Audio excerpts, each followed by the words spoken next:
Good evening, everyone. Today is Wednesday, March 31st, 2021. This is the East Aurora Union Free School District Board of Education meeting. Please be advised that as a result of the COVID-19 pandemic and in accordance with Executive Order 202.1, members of the public will not be permitted to attend tonight's board meeting in person.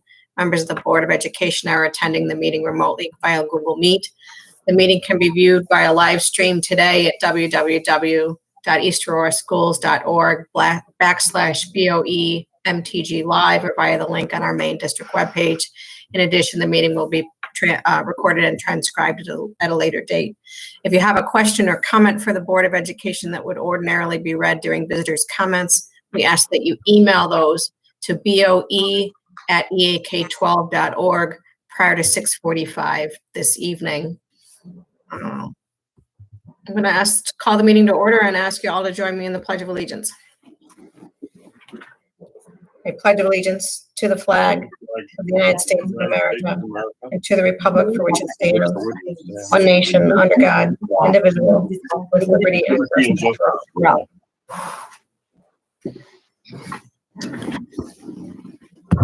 May I have a motion to enter executive session to discuss the employment history of 10 particular employees, collective bargaining with the East Aurora Administrators Association and the East Aurora Civil Service Association, as well as contract negotiations with the superintendent of schools. So moved. Moved by Judy, second. Second. Seconded by Kim Daniel. Discussion. All those in favor, please say aye. Aye. Carried 6-0. Follow the link and your email to executive session, folks. Thank you.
Good evening, everyone. Today is March 31st, 2021. This is the East Aurora Union Free School District Board of Education meeting. We are returning to public session from executive session where we discussed the employment history of 10 particular employees, the collective bargaining with the East Aurora Administrators Association, as well as the East Aurora Civil Service Association, and the contract negotiations with the superintendent of schools.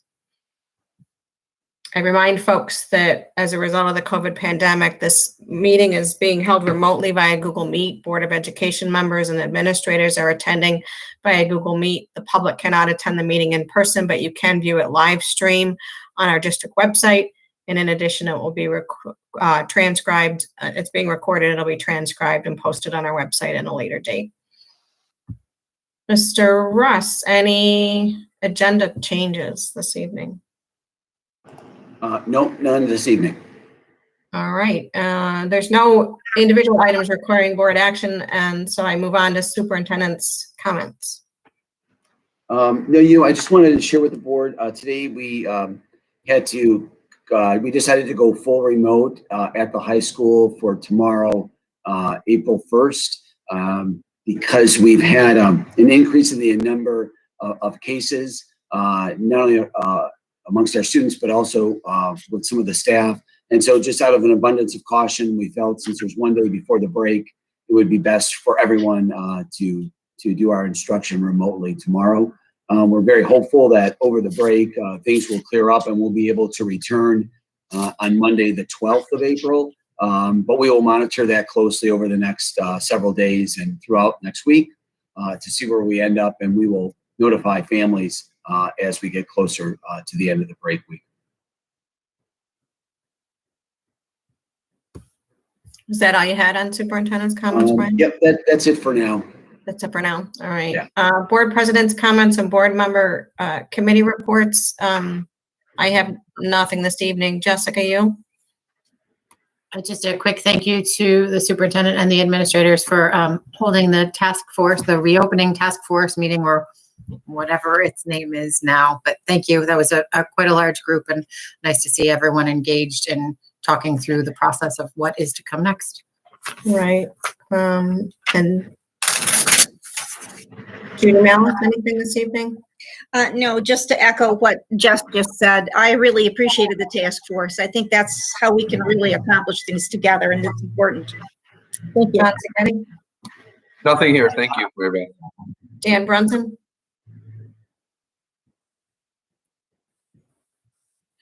Sorry, I pushed the wrong button there.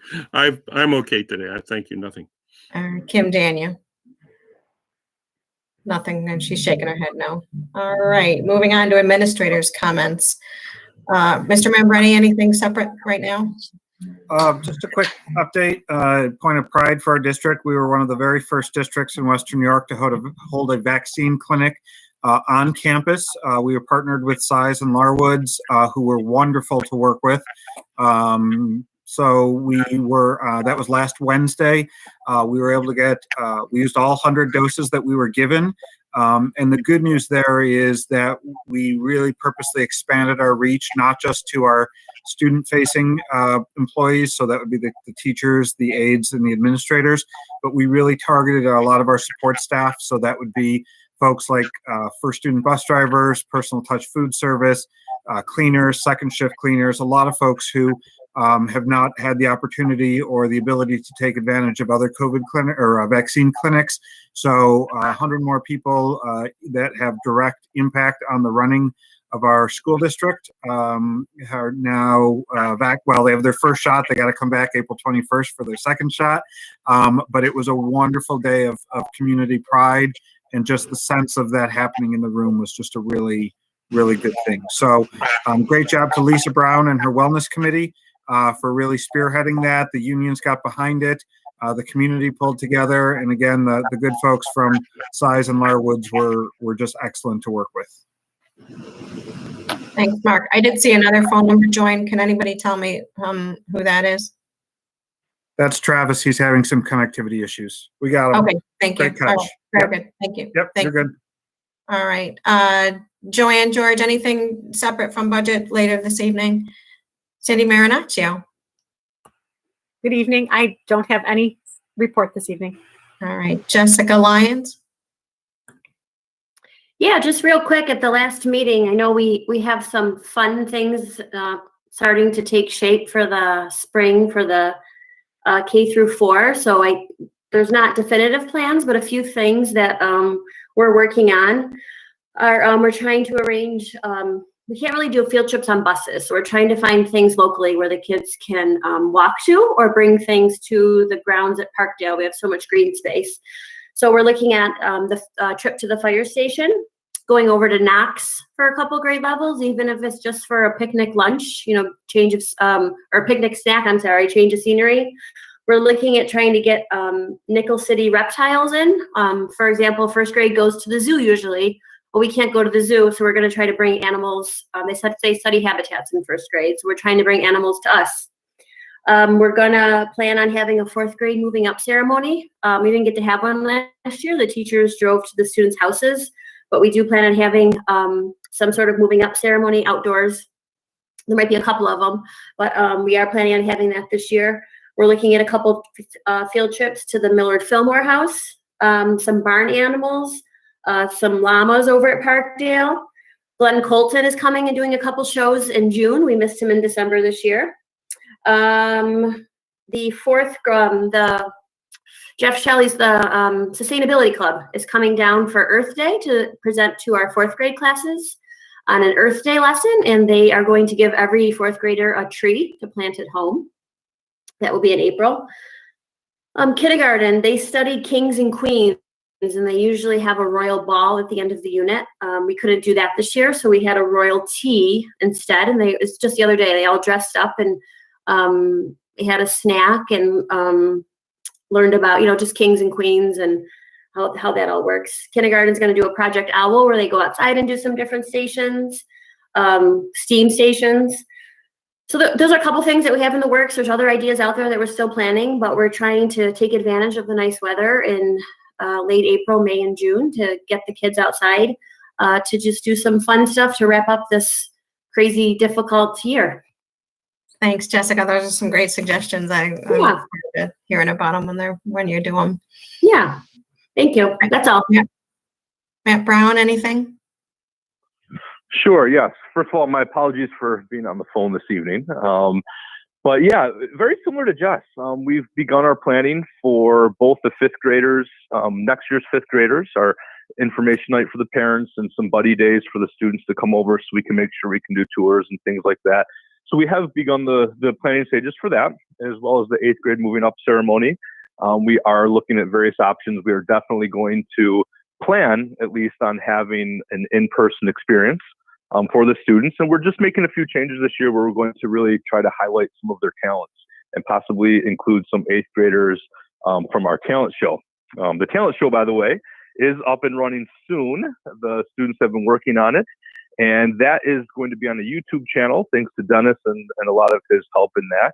So we're hoping that is going to be released and out to the public within the next couple of weeks, hopefully sooner. The last thing I just wanted to add, I know Mr. Leibrock has a few things to share as well, is just to thank the East Aurora Middle School PTO, as well as the Healthy Zone Ice Rink. We took all of our students ice skating last week, and it was perfect. First of all, it was 65 degrees and sunny, so just to see the students out, often many of them were in shorts as they were ice skating, but we just had a great time. It was so good to see the students just laughing and mingling, and obviously we followed all the safety protocols, but it was just really nice 2 days, and I'd like to thank the PTO for sponsoring that, as well as acknowledging Scott Moore over at the rink just for all of his efforts to make sure that it went off without a hitch. So thank you very much, and that's all I have. Thanks, Mr. Braun. It is nice to see these activities as the weather breaks. Mr. Leibrock, you're up. Sure. And just one more thing to add about the ice skating. One of the things that I really took away from it that was great to see is they invited all of the remote students to attend, and we had several remote students show up. And we don't know the last time that they were around their friends, so it may have been a while. So it was really great to see them interact with the rest of the kids and get to spend some time with their classmates. So I do have something to share. It's just an email that came across just a little while ago. And it is a notification that our 6th grader, Genevieve Fisher, was announced as a NASA and Future Engineers essay contest semifinalist. It's a national competition. They received over 14,000 essays. She's representing one of 155 semifinalists that are in the grade 5 through 8 category. So what's impressive about this is if you think about the different abilities of students in their writing from grades 5 to 8, she's a 6th grader competing against 7th and 8th graders as well. So she was chosen, and to give you an idea of what she had to write about, she was tasked with writing no more than 200 words. So it's pretty brief. But they were asked to imagine leading a 1-week expedition on the moon's south pole. So I will share the email with you because it does have her essay attached to it as well. It's a great read. It's very well put together for such a short essay. So by April 7th, they are going to narrow it down to 9 finalists. And those finalists get to travel down to, see if I get this right, they get to go watch the launch of whatever the next launch is. The Artemis 1 is going to be the next launch. So they get invited down to take a look at that. So really proud of her for just making it this far. And we'll keep our fingers crossed that she gets a chance to be one of those finalists. Oh, that's fantastic. Well, pass on our congratulations and send that along, Matt. I'm sure the board of all of board members, I know I want to read it. I think the rest of the board would like to read it. That's fantastic. Mr. Roberts. Good evening, everyone.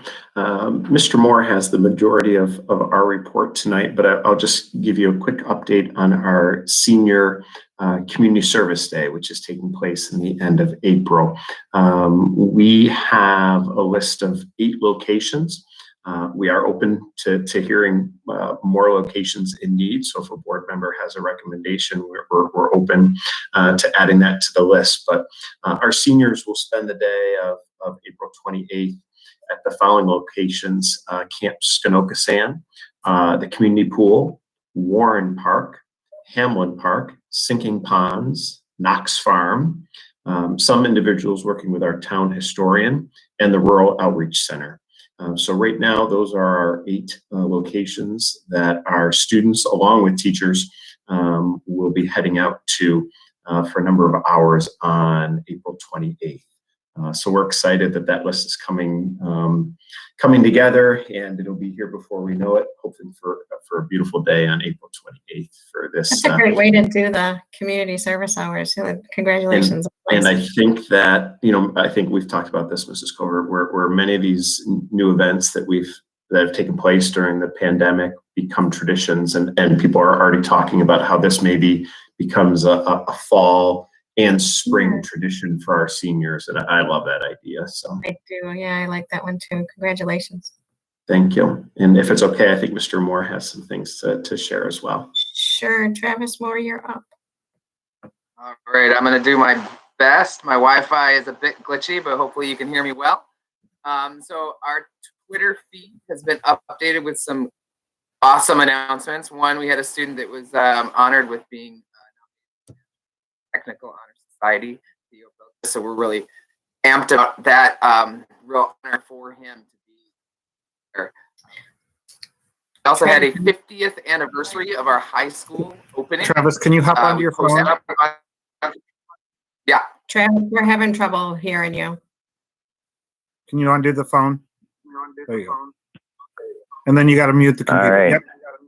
Yep, the computer is muted. So we had the student who was nominated to the National Technical Honor Society. We're amped about his honor to be selected in that way, and so you can check out that tweet as well. We've got one other tweet. We had our high school's 50th anniversary this year of being opened, and we did a reenactment photo where we took a photo that was taken back in 1971 and reenacted it with a few of us in front of the building. So you can check out that on the Twitter feed. Some brief athletic announcements. We had an awesome winter sports season. The girls basketball team was nominated or made it to the sectional finals, and unfortunately was not able to come away with the sectional championship, but did make it really far, and we're really proud of them.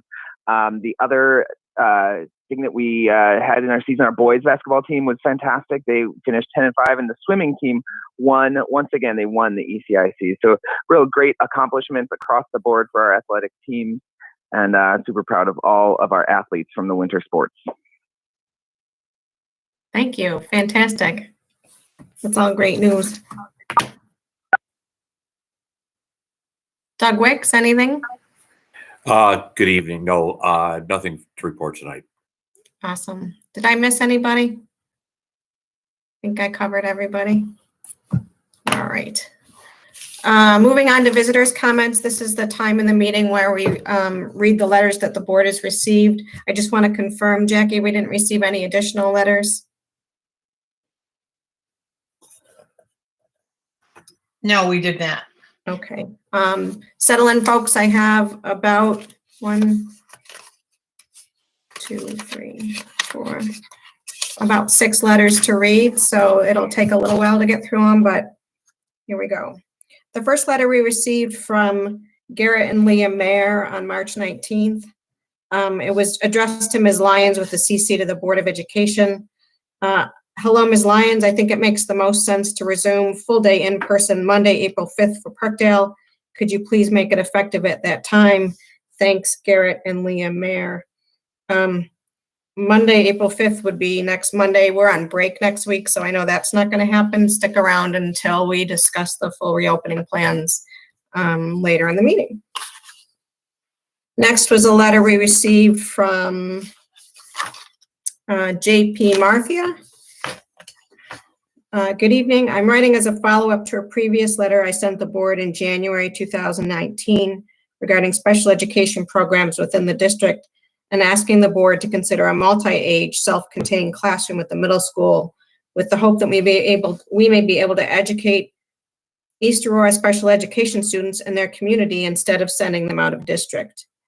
In early spring 2020, I watched a board meeting where it was announced that BOCES would be adding a self-contained classroom to the middle school. Unfortunately, by June, BOCES had scrapped that plan because of funding issues due to COVID. While a couple of East Aurora students were squeezed into Parkdale classes, the rest were shipped out of district. Due to the lack of district-based self-contained classrooms and BOCES classrooms in East Aurora for middle school age children, you are by default forcing all of our self-contained kids to leave the district when they are in an already challenging period of their development and removing them from their community and their peers. East Aurora has always been very supportive of special education children and working to ensure that the students' needs are met. However, why would any middle school age special education parent choose East Aurora when their children will just be shipped to Holland or Orchard Park?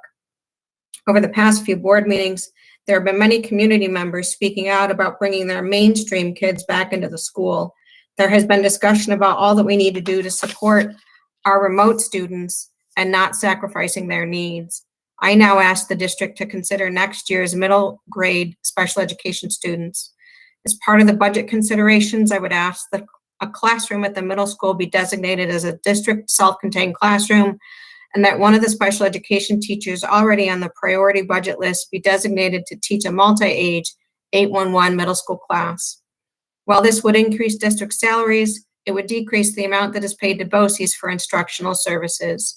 Also, it could potentially provide more stability in budget predictions because if an 811 room is established, but only 7 children are enrolled at the beginning of the year, the addition of another child needing services after the year has started would be minimal, as we would already have a space for that student. Transportation costs might also be less, as you would be keeping all students within district, and some would not need busing due to the location.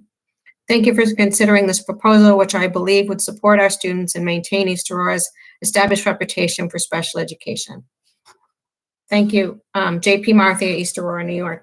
Brian, I'm going to include that as part of our discussion when we get to the budget later in the meeting.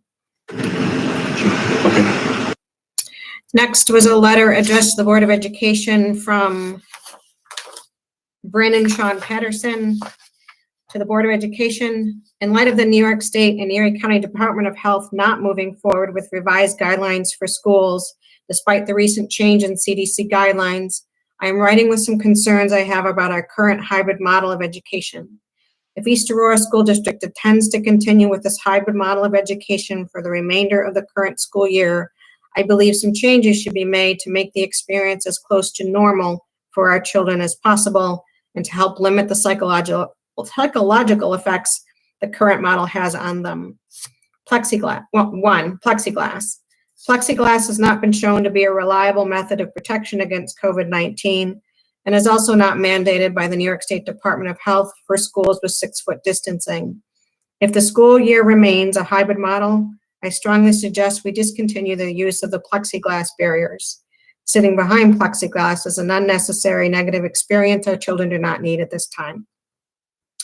Number 2, locker use. The weight of backpacks for our middle school and possibly high school students, though I don't have direct knowledge of this, is significantly over the American Academy of Pediatrics recommendation for school-aged children. My middle schooler's backpack weighs over 25 pounds. The AAP recommends a backpack weight no more than 10 to 15% of a child's weight. For a 100-pound child, this would be 10 to 15 pounds of backpack weight. I strongly encourage the school to allow children to use lockers to minimize the weight of backpacks. Carrying a bag 2 to 3 times heavier than recommended, along with a plexiglass barrier, does not seem in the best interest of our children. Number 3, Wednesday in person. I am encouraged to see that Parkdale is resuming in-person education on Wednesdays, but I'm concerned that the middle and high schools have not also proceeded with this. Wednesday is a student education day. It is not a teacher planning day. It is unacceptable that students are not in our schools on Wednesdays. 2 days of in-person education is not acceptable when the schools are empty of students on Wednesdays. Teacher planning and a day for virtual clubs to meet is not an excuse to not actively educate the majority of students on this day. Number 4, screen time. I am highly concerned with the amount of screen time my middle schooler is exposed to in order to receive her education. On virtual days, my 6th grader endures 6 hours of screen time with very minimal breaks. The American Academy of Pediatrics recommend that children this age be exposed to no more than 2 hours of screen time. Excessive screen time has been linked to a plethora of mental, physical, and behavioral problems. I am saddened that our current education model is completely dependent on Chromebook use. I look forward to hearing a response from the Board of Education regarding each of these concerns and how you are mitigating the damage to the current hybrid model is having on our children. As elected officials and leaders that represent the public, it is your duty to solve these problems, lead change, and not continue to deflect or wait on others. If the current hybrid model is extended into next school year, my children will not be attending East Aurora schools. It is clear that the many private schools have all been successful in addressing these concerns and unacceptable that the leading public schools cannot. Best regards, Bryn and Sean Pedersen, concerned parents of East Aurora 4th and 6th grade students. Next was a letter from Kimberly McAtee addressed to Superintendent Russ and the members of the Board of Education. I am writing this letter in support of Parkdale keeping its current schedule intact for the remainder of the 2020-2021 school year. This has been the most difficult year of my 33-year teaching career. I believe that difficulty has been present for all of the individuals involved, students, families, faculty, staff, and administrators. We have persevered through many challenges and have shown what we can do when we work together to what is best for our students. From the beginning of the year, we decided to have a different schedule for Parkdale than that which was created for the middle and high schools. It was developmentally appropriate for our students and allowed us to focus on ELA and math instruction. It also avoided some situations that would have been difficult for our district's youngest students, such as eating lunch in a socially distanced way and having to wear a mask and sit behind a shield for almost 6 hours a day. With our current schedule, our students are performing well, as you have seen, and parents are pleased with what we have been able to do. Coming back full-time at Parkdale would be unnecessarily disruptive to all involved and would take away from what we are able to do for our students presently. Additionally, for our students whose families chose an all-virtual option, they're able to have direct instruction with their teacher rather than having to watch live instruction from home as the middle and high school virtual students do. For young children, that is really the most appropriate. My colleagues who have been teaching a virtual group in the afternoons deserve so much praise. It is not easy, and they have to be extremely well planned in order to ensure that their students have the materials ahead of time that they need in order to have a similar experience to their in-person peers. These exceptional teachers have worked very hard to make certain that those students feel like part of the classroom community. To ask them to make a change this late in the year would do those students and their teachers a great disservice. From the time we began in September, we have had virtual Wednesdays to meet with our whole classes in the morning and to work in the afternoon with students who needed extra help or those who were required to quarantine due to illness or exposure to COVID-19. That time was invaluable for those students and for the teachers at Parkdale. At the beginning of February, we were asked to do more for our students on those Wednesdays, extending the online meetings with all students and adding at least an hour for meeting with small groups or individual students. We all put a great deal of effort into planning for that significant change. In the midst of that planning, we were informed that the schedule was changing once again. We will be having Parkdale students come back to school on Wednesdays for another day of in-person instruction after the April break. While I welcome that additional face-to-face time with students, I mourn the loss of time I had on Wednesdays to help students who are struggling. I am aware of the questionnaire that was sent to parents giving them only 2 choices in the event we go back to full all-day classes. The fact that parents were asked to make a choice between only 2 things, without the benefit of knowing what either one would look like for students, makes me question the validity of the responses.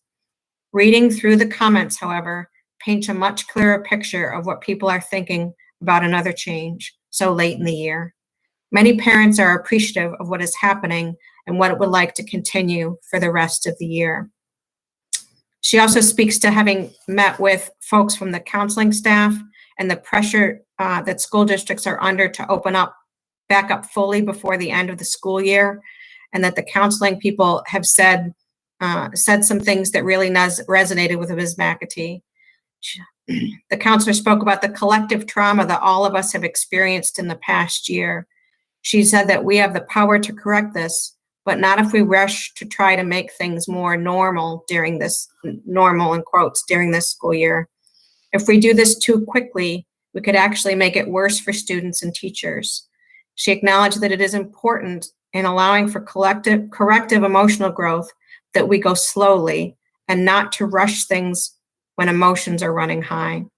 She used the comparison of using a dimmer switch rather than a light switch to turn things on in order to help everyone mitigate the trauma that we have experienced collectively. We have the power to correct this, but not if we rush in too quickly. Ms. McAtee writes, I will close by saying that I long for the day when I can gather my students on our classroom rug and sit closely to enjoy my favorite books together. I believe that we can put a strong reopening plan together so that when September comes, we will begin a new year with our students, ready to face challenges thoughtfully and with the best that we can offer to them. I hope that we make decisions based on what is best for all students. Thank you for your consideration. Sincerely, Kimberly McAtee.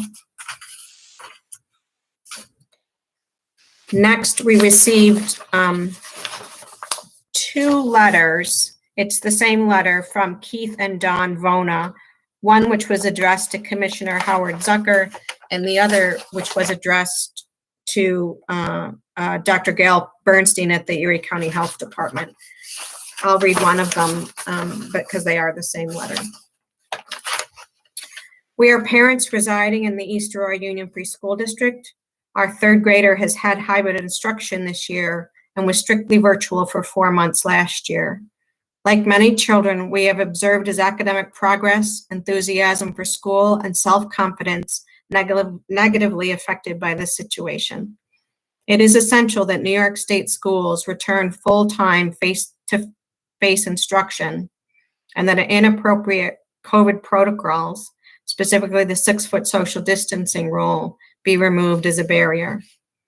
Evidence for urgency is mounting. Days ago, a pivotal report was presented to the House Committee on Education and Labor recommending that schools must reopen with, quote, extreme urgency or risk lasting damage to children, end quote. It is included It included a comprehensive review of more than 130 studies, finding that, quote, schools are not super spreaders, end quote.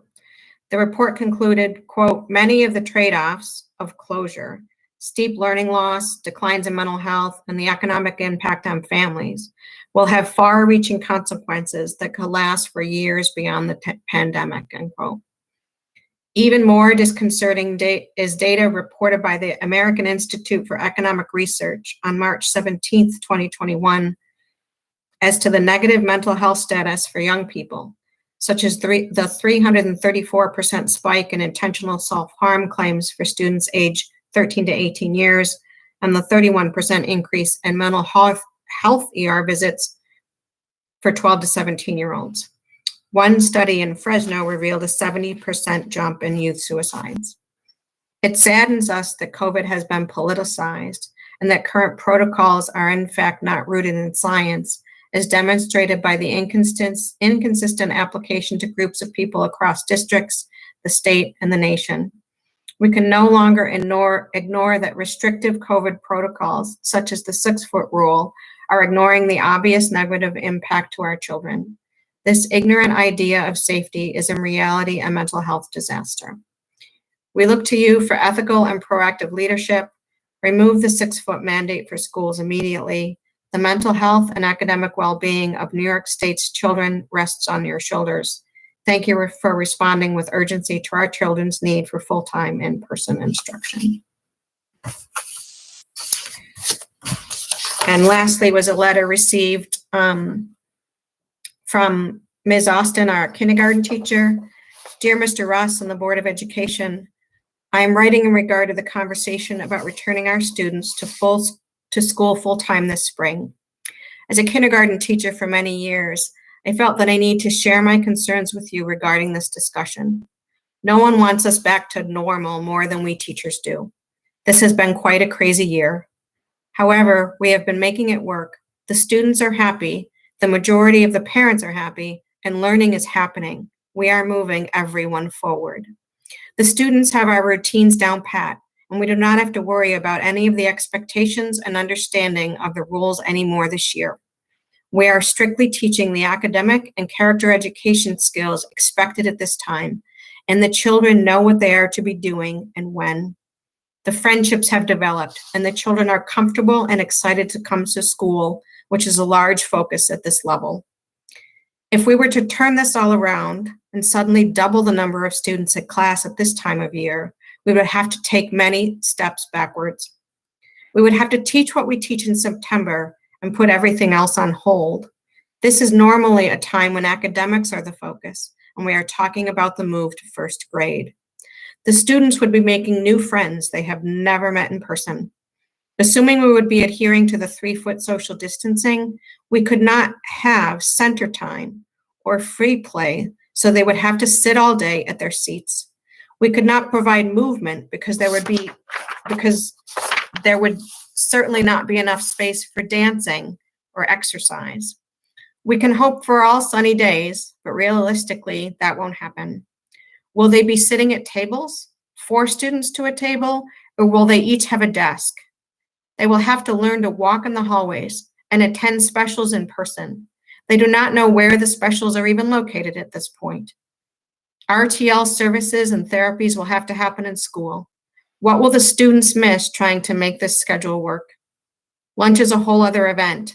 They do not know how to go through the line, how to sit at their table, how to raise their hand when they are finished eating, how to throw out their garbage, how to buy lunch, how to return their trays to the proper place, how to quiet down when the lights go off, how to line up to go back to the room.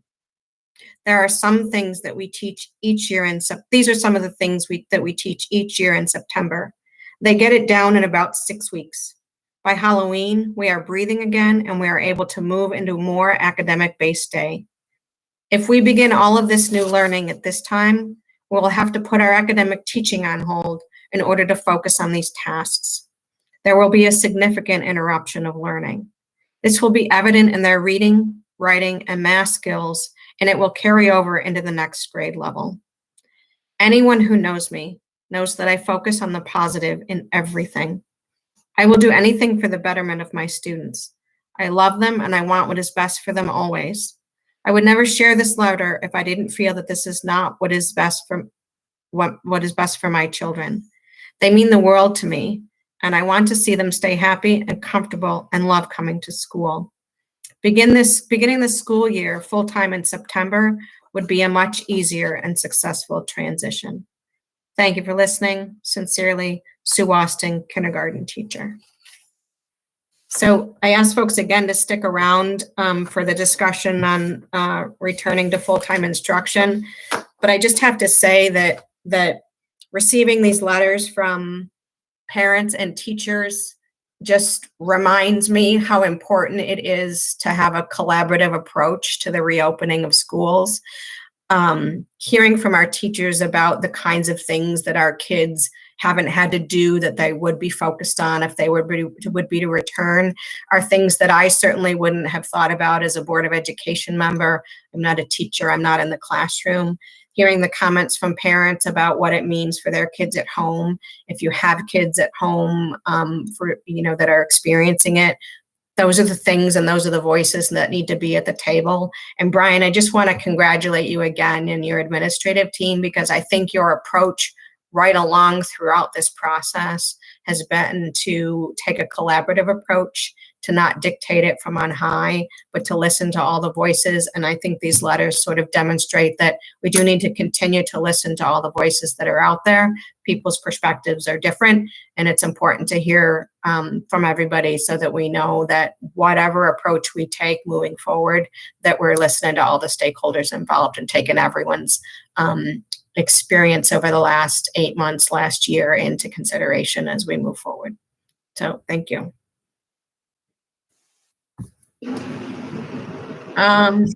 That's it for the letters, and I am moving on to reports and discussion items.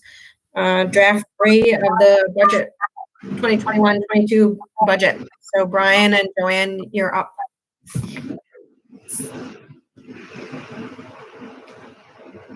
All right, we're going to start off with the budget presentation, and we also have a brief presentation on the summer school proposal that we'll share with you as well at this time.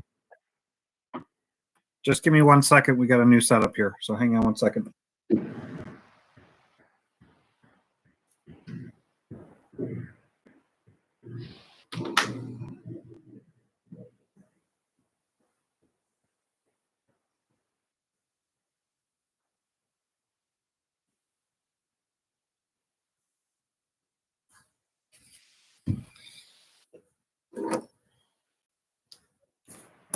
Okay. Yep. So again, I'd like to welcome everybody to the third presentation of our preliminary budget. We're really hopeful today that we can bring this together and the board will be able to support this budget moving forward. So here's the agenda. We'll take a look at our values and vision, the budget development considerations, finance committee updates that we've gone through over the school year, financial rebuilding information, administrative expenditure history, capital outlay, health insurance savings, prior year reductions and restorations, the long-range budget development considerations, look at the tax levy limit calculation, and we'll look at the budget development calendar at the end. So here it is again.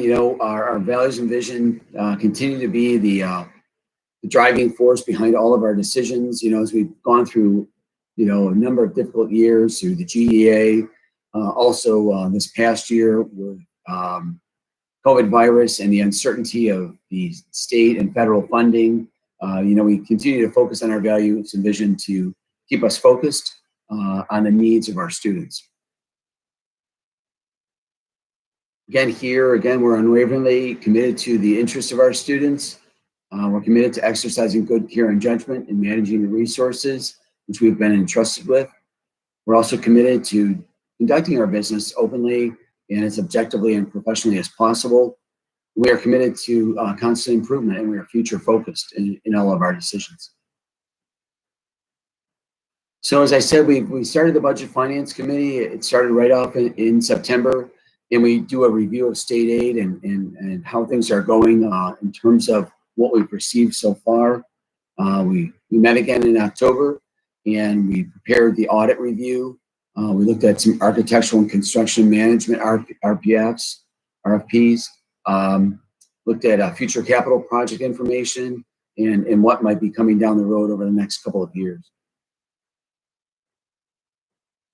In December, you can see here, there's a lot to cover. And this is when we actually start the budget process with the board. So this is our first presentation. Again, it's pretty general because we don't have much information at this time. The information starts coming to us in January, in February and March. But what we're hoping for is that the budget passes tomorrow, and then we'll have the actual data in terms of what we'll be receiving from the state in regard to our aid and other categorical areas. So we continue to meet before board meetings in January, February, and March.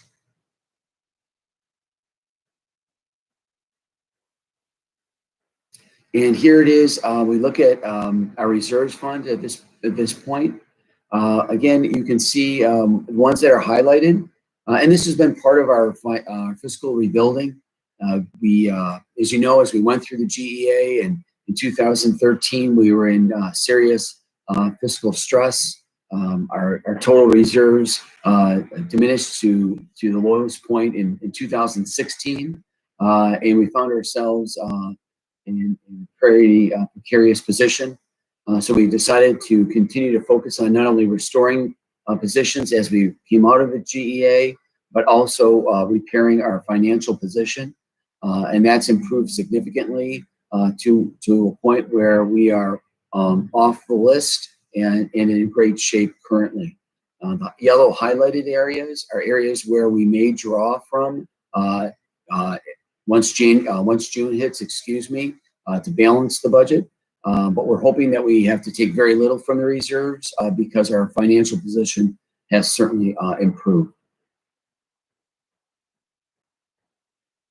So you can see here again, we've looked at this slide a number of times. In 2016, our total fund balance dropped to $2,700,000, which is very low, and that created we were the most fiscally stressed school district out of the 700 school districts in the state of New York, and we realized that we had to turn that around very quickly, which we did, and we're quite proud of. So here's our fiscal scores again. In 2017, when we were the most fiscally stressed, our score was 73.3. And this year it dropped to 3.3. So you can see we're right back where we want to be. We're a few points higher than other school districts in Western New York, but it has certainly improved considerably over the last several years. I think one thing why we continue to highlight the straight face in the middle, we know that this can change very quickly depending on our circumstances with the state and also federal relief that we're hoping to receive. So here we look at two expenditures per student.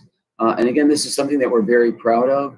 As you can see, our general education expenses are just over $8,000.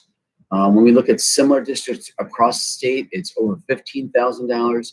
And all New York State districts, it's a little over $13,000. We look at special education, again, our costs are around $28,000. Similar districts are spending a little over $41,000, and all school districts across the state, on average, are spending $32,000 per student with special needs. So for a total of $36,000, we'd always like to say we're like $20,000 lower per pupil than similar districts in the state. So we would like to think about that we're getting a really great bang for our buck. Our students do very well. The performance is amongst the top in our region and across the state, and we do that quite economically.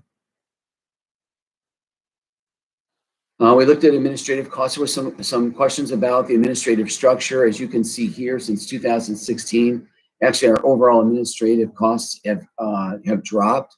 We spent just a little over $1.3 million on our administrative team in 2016, and that is down to $1,224,000 for this school year. We have, over the last not even 5 years, but 10 years, have cut several administrative positions due to the fact of our difficult financial position.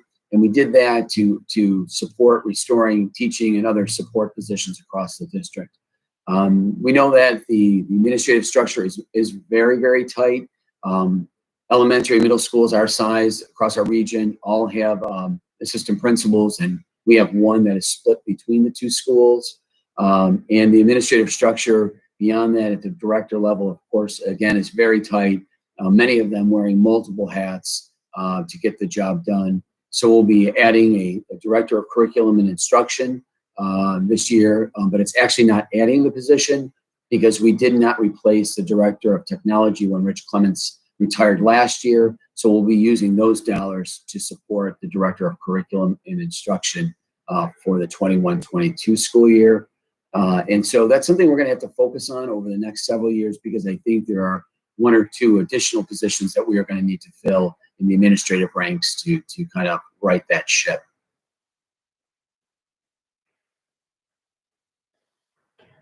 Again, we're going to move forward with a capital outlay project. We started this 2 years ago, and it's been really successful for the district.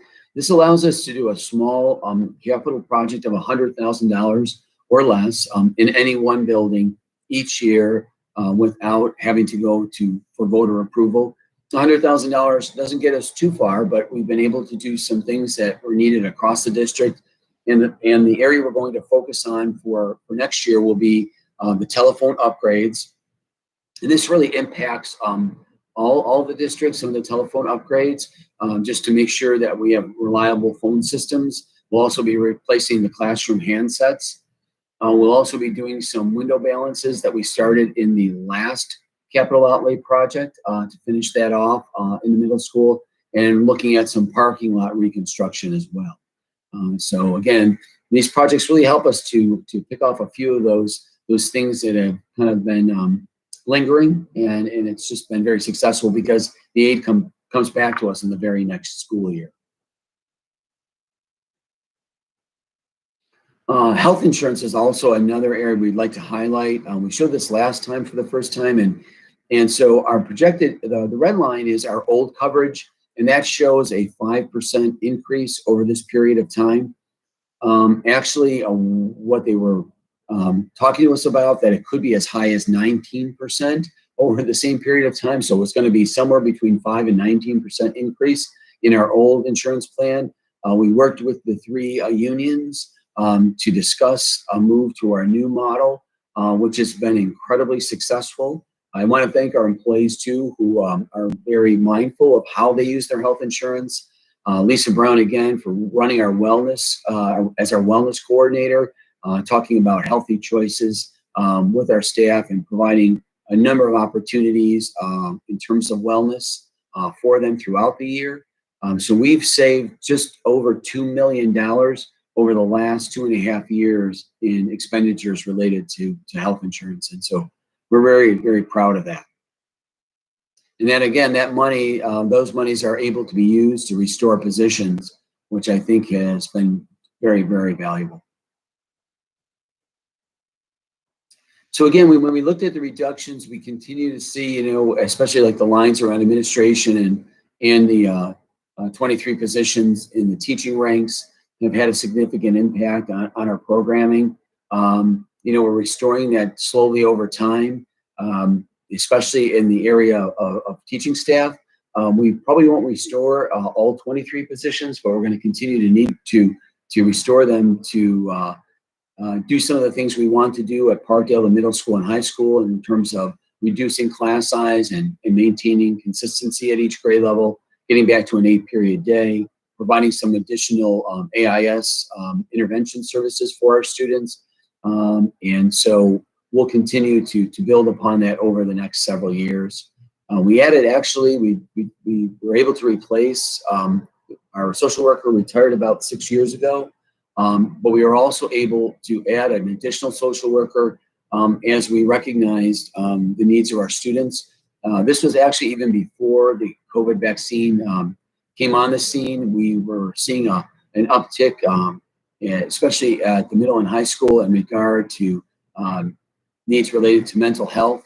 And so we decided to add an additional social worker at the middle school who also covers Parkdale as well. And that's been very, very successful. And the timing on that, I have to say, it's been pretty perfect. They together have done a really great job helping our students as well as our families.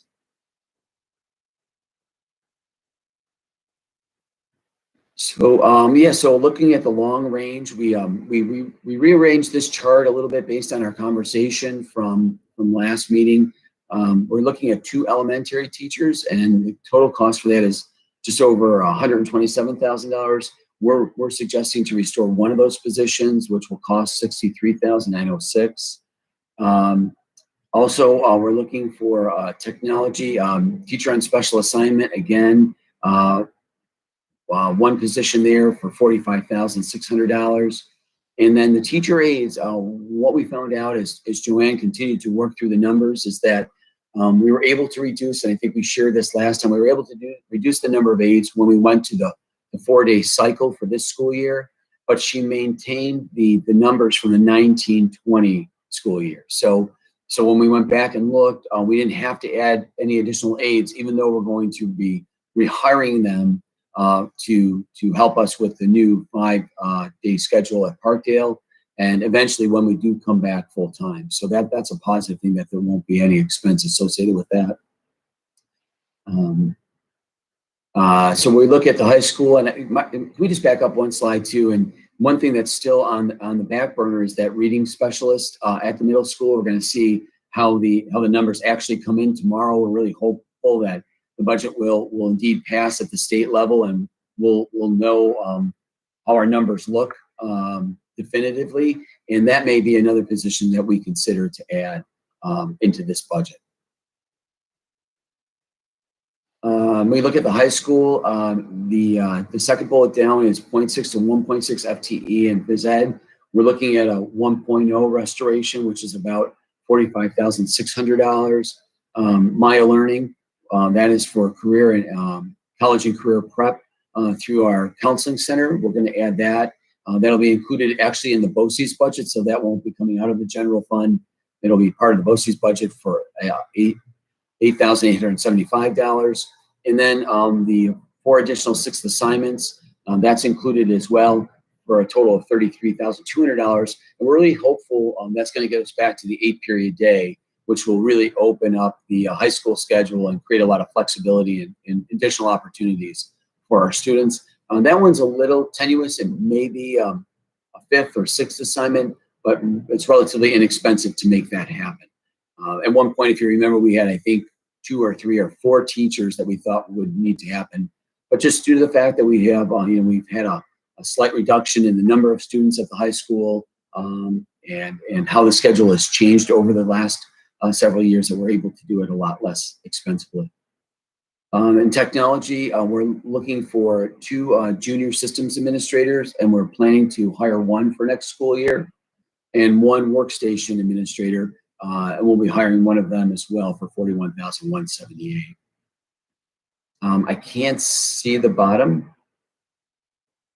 Yeah, I'm not sure why it's off. It's a special ed, two special ed teachers, and 1 speech PTOT, $63,000, but it is not included in this year's budget. Right. Yeah. So we carry those 2 special ed teachers every year.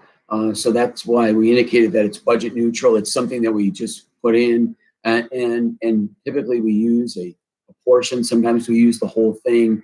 And I'll just comment on Mrs. Marthia's comments about possibly creating a self-contained classroom in the middle school.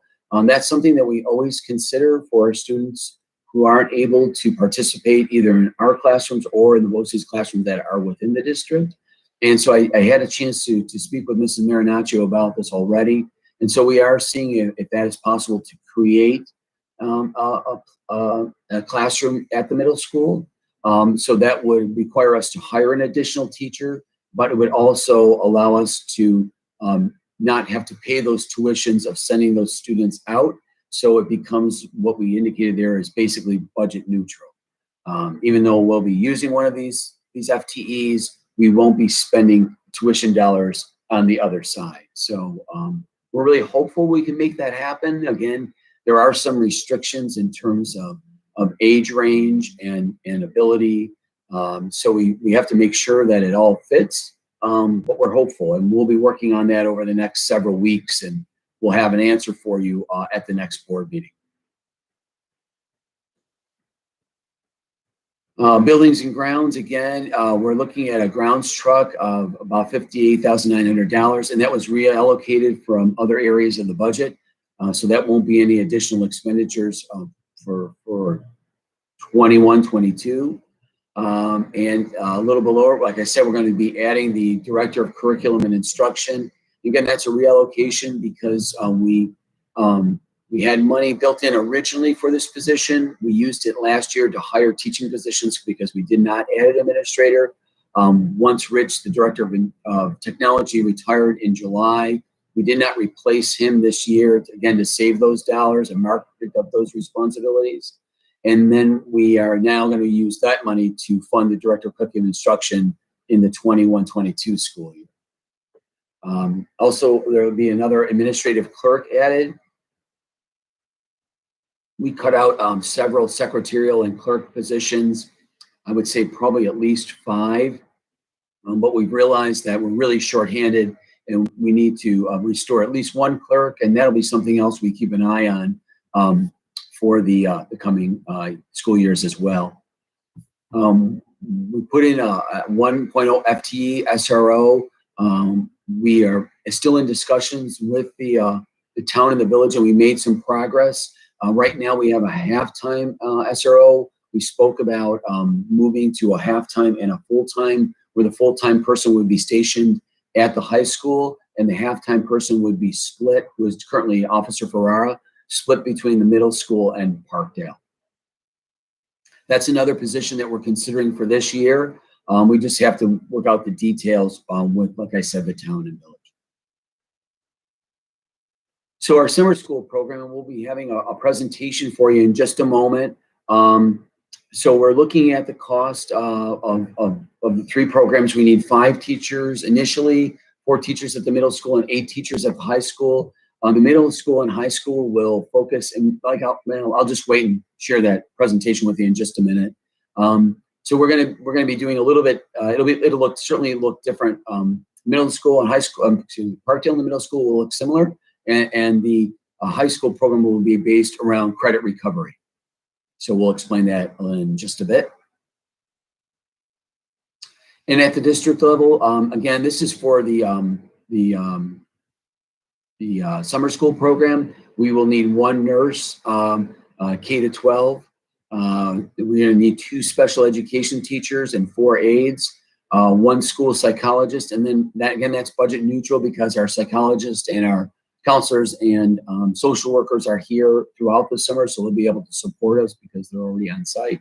And then transportation is really the most expensive component. And we'll also be able to offer breakfast and lunch, and I'll show you that in just a moment. So here it is, the tax levy limit calculation. And at this point, I'll turn it over to Joanne. Thank you, Dr. Ross. I think it's very important for everyone to realize this calculation is a formula that is presented to us by the state of New York. And many of the components of this formula come directly from them. If you could draw your attention to the first red number in the far right column, that is our tax-based growth factor. And that is indicative of new building within our school community and district. The next red number is a capital exclusion that flows directly from the prior year's calculation. The allowable growth factor, it is in bold. That's the number that the state talks about being a 2% increase. This year, it's much below the 2%. It's 1.123%. And the final red number, if you could look at it, is the current year capital exclusion.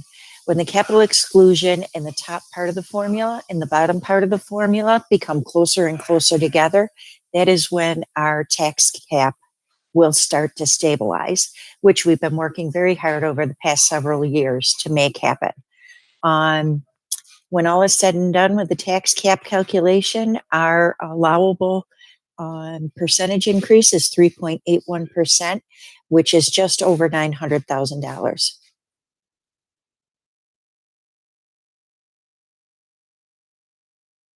This slide we presented in our last meeting also, and this is what our state aid runs look like based on the governor's proposal. We have received news that this proposal will most likely not go through once the state budget is adopted and passed. If we could move to the next slide, I show the difference between the governor's proposal and the Senate and Assembly proposals. So the governor had proposed to use the federal stimulus to backfill state aid. The one House bills are rejecting that, and any stimulus money we receive, they would like it to supplement, not supplant, any aid from the state. Foundation aid under the governor's proposal was frozen at the 1920 levels. The Senate and the Assembly are calling for a $1.4 billion increase over the current foundation aid, and it's a step towards fully funding our foundation aid. The expense-driven aids on the previous slide, this was the gray area. The governor had proposed freezing our categorical aids and consolidating them into something called the services aid. The Senate and the Assembly are rejecting that, and they're expanding on our transportation categorical aid that we currently get. Something that's an efficiency, the district needs to report the exact same information in 3 different reports to the state. The governor was leaving it that way. The Senate and the Assembly are hoping to get rid of one of those 3 reports. Prior year adjustments, those are state aid adjustments based on clerical errors.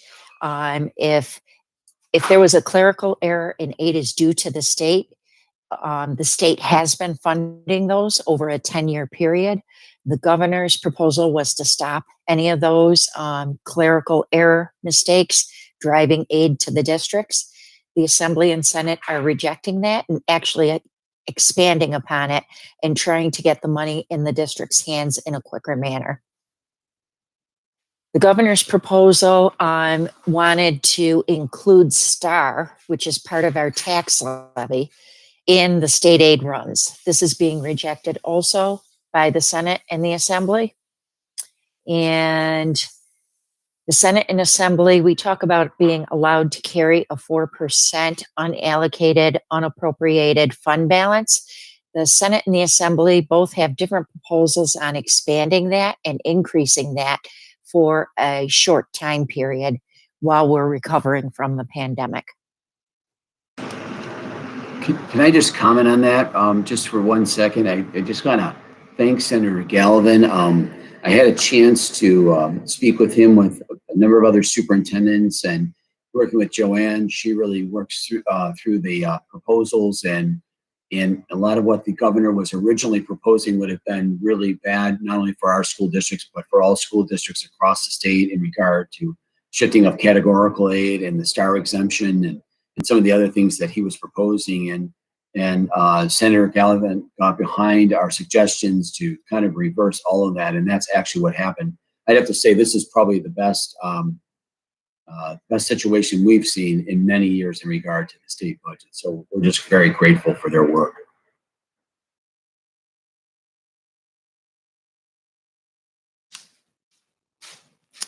Mr. Russ, would you like me to take this slide or do you want to?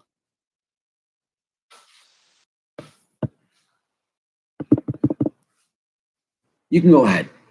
Okay. This is our proposed expenditure budget for the 21-22 school year. The biggest increase in all the categories is in salaries. Part of that is due to contractual obligations. Part of that has to do with staffing that was hired this year that was not planned on last year and shifting of resources. And part of it is the new staff that Mr. Russ spoke about in earlier slides. Another thing of note would be our fringe benefits. At 1.64%, that is a very low number. And again, that is a direct correlation back to the health insurance savings and being able to shift money from that category into salaries to help support and sustain positions. If you look at the equipment line and the contractual line, one is -40 and one is a +40. That is just a reallocation out of equipment into contractual to cover our building condition survey, which is required by the state on a 5-year rotational basis for every district, and our year is next year. BOCES is the second largest, almost second largest increase, is the second largest increase, and that has to do mostly with Ed Law 2D and purchasing different things through BOCES that we used to purchase as a standalone item to ensure that the district is fully covered. Transportation is going up based on CPI, and there's a slight decrease in our debt service and interfund transfer line with a total projected budget of $39,402,000.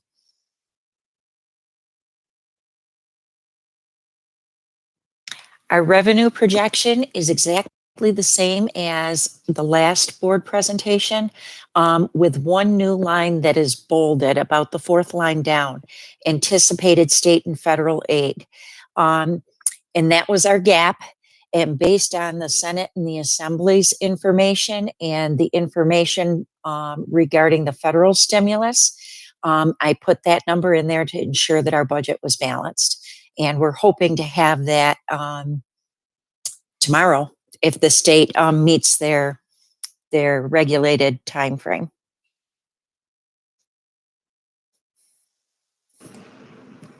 So if we want to look at the recap of the proposed budget tonight, again, thanks to Joanne, who's been really working over the numbers over the last several weeks and months to kind of pull a balanced budget together for us.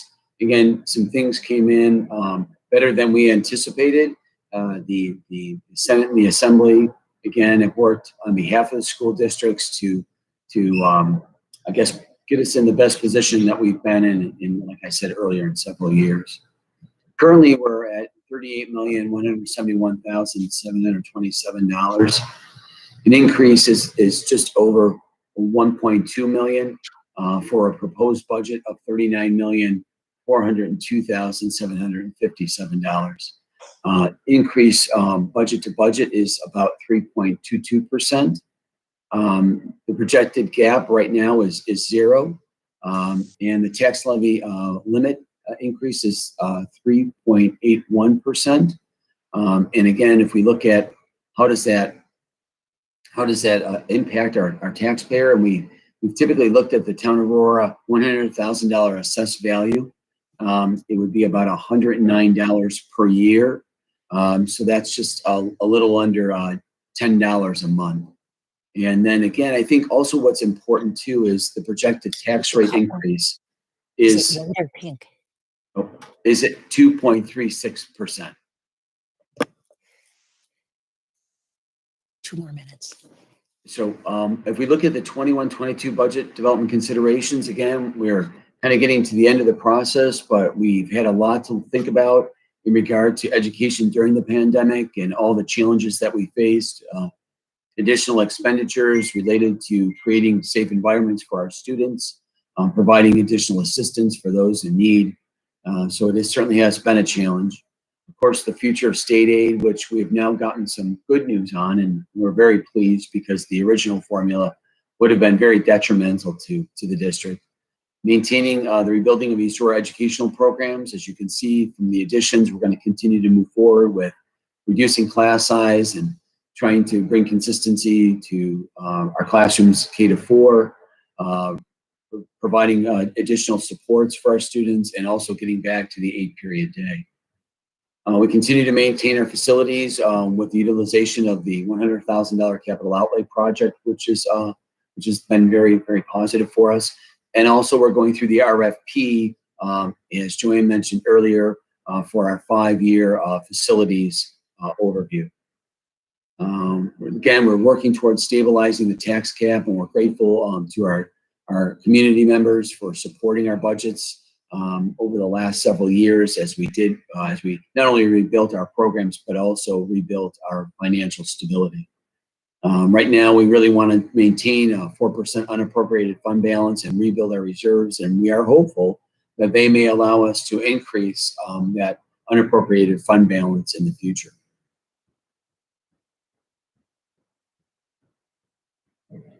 So here we are. This is hopefully our final budget workshop.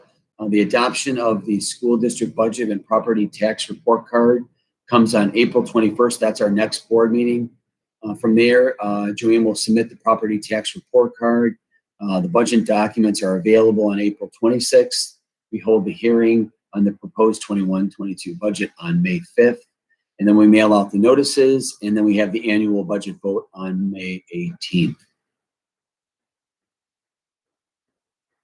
So here we are. Any questions or any discussion? Yeah, Joanne, I had a question. You plugged in the 251,000 to close the gap as a result of the Senate and House proposals.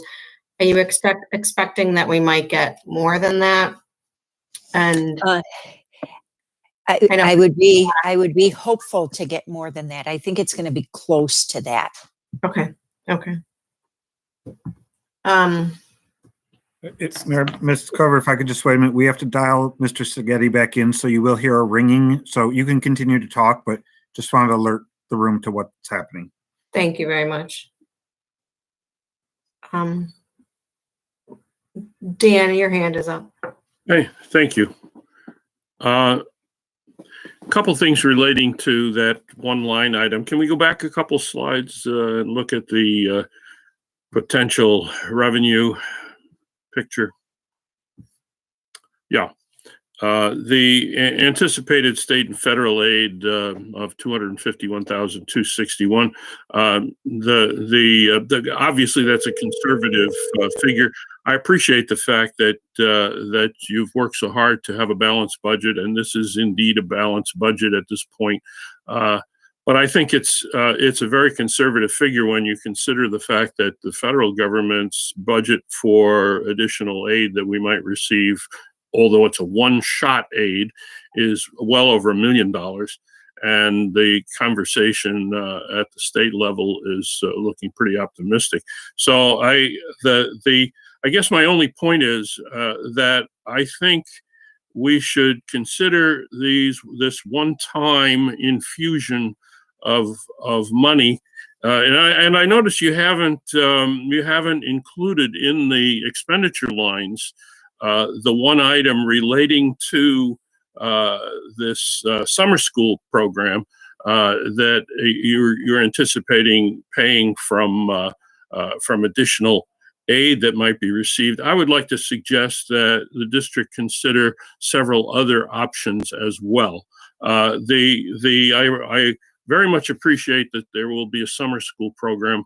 I believe we should consider expanding it to be eligible where all students who are interested and all families who are interested are eligible to participate. Especially when you consider the families who really feel that their children have been suffering a bit. And here's an opportunity to provide some in-person education over the summertime. I wouldn't change your plan. I mean, your plan for the number of days and the number of hours and whatever, you know what you're doing with regard to that sort of thing. I'm just suggesting that rather than making it be simply for those students who have been identified as needing extra help by their teacher, that we give the parents and the students an opportunity to volunteer to be part of this program. And along the same lines, I think we should have a pre-K component to it. We've been hearing about, we heard a nice letter from a kindergarten teacher tonight who talked about some of the difficulties that kindergartners have when they first arrive at school. And I know some of those children who are going to be arriving in kindergarten in September have not had the opportunity to have pre-K programs or nursery school programs. And so if you're having a summer school program, I would encourage you to consider a pre-K component to it. And as well as including, I saw your list of people that you intend to hire to work the summer school program. I would encourage you to consider having people who are certified in the arts, music, and physical education as well. In other words, I'd like to see us beef this up, since it will be paid for by the funds coming from the federal government, and I'd like to see a more robust program for the summer.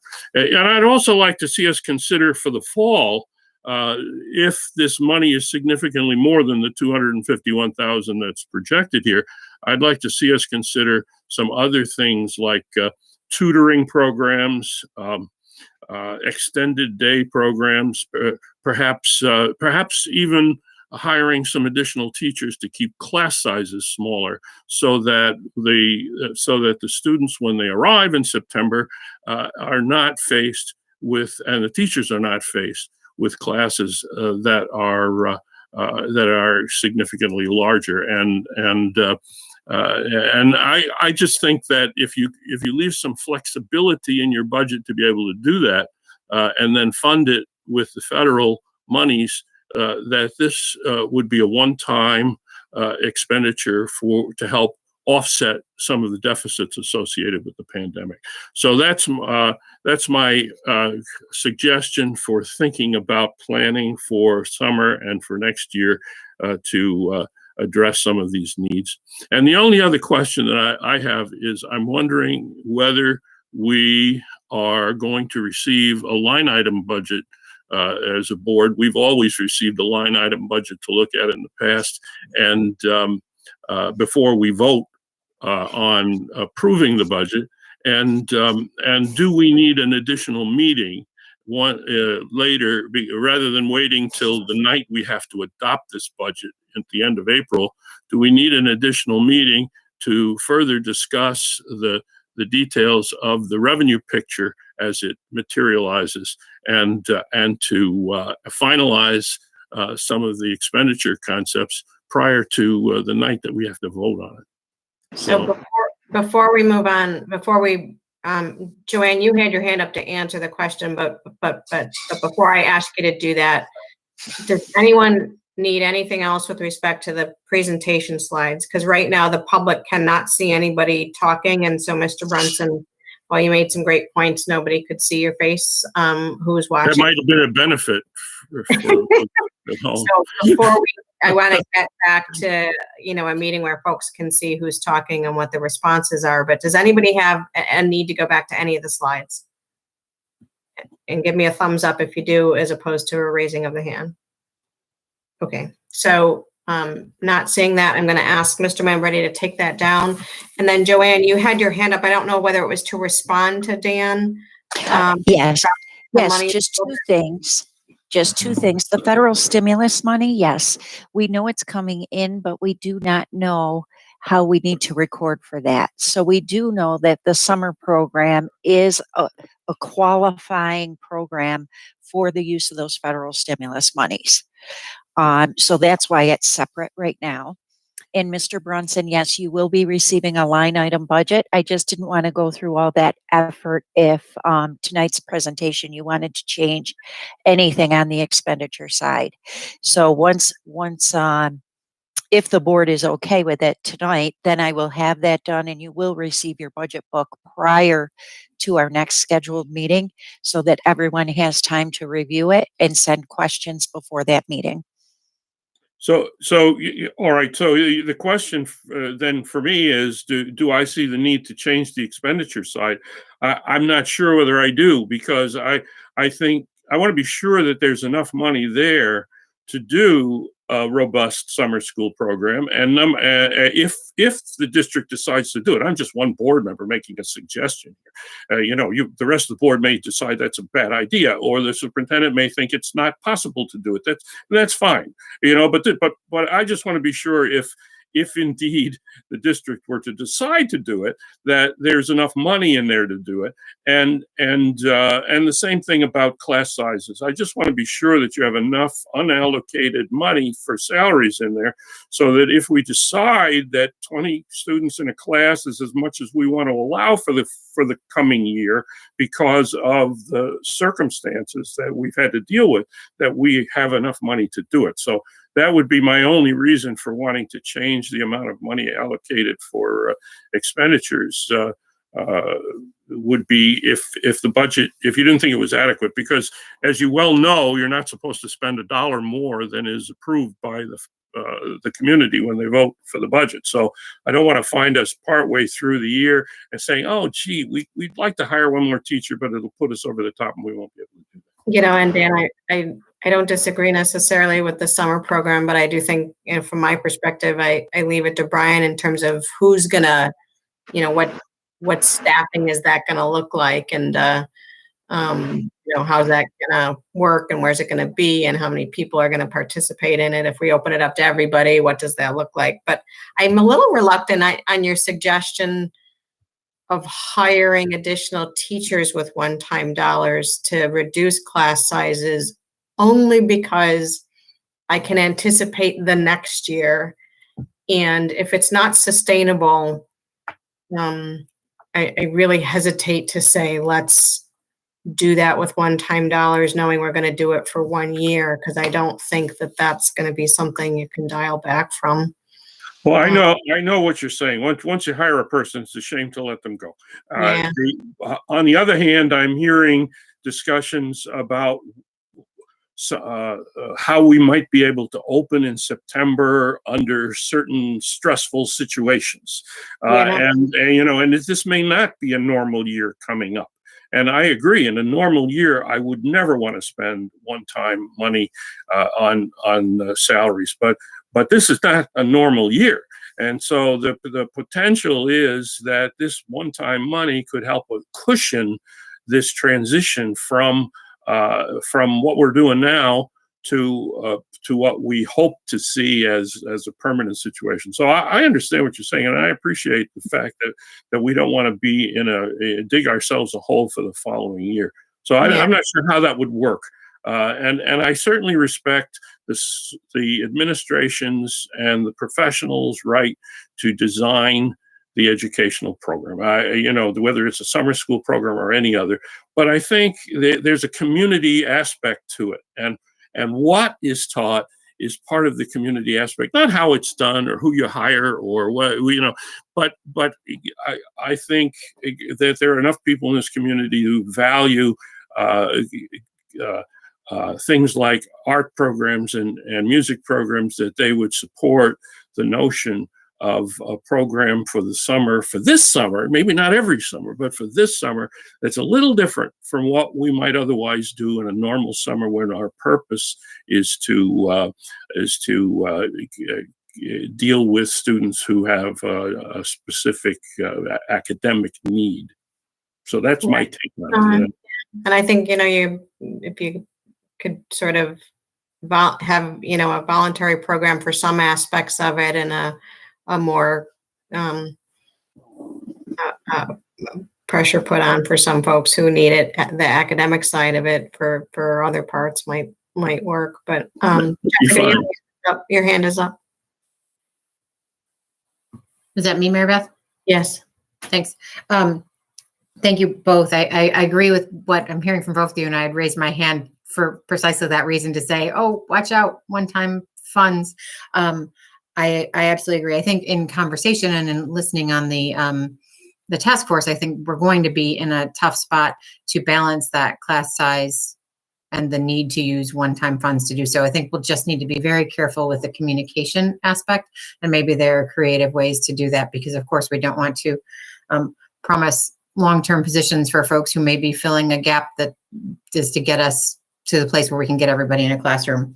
I absolutely agree with you, Dan. I think we need a whole child approach to the recovery end of all this. And I think specials and other aspects that we haven't been able to focus on, especially with the younger children, would be a great place to focus. So Brian, to you, that's just another board member saying this would be a great idea, but go forth and do what you think is most appropriate for our kids, as you always do.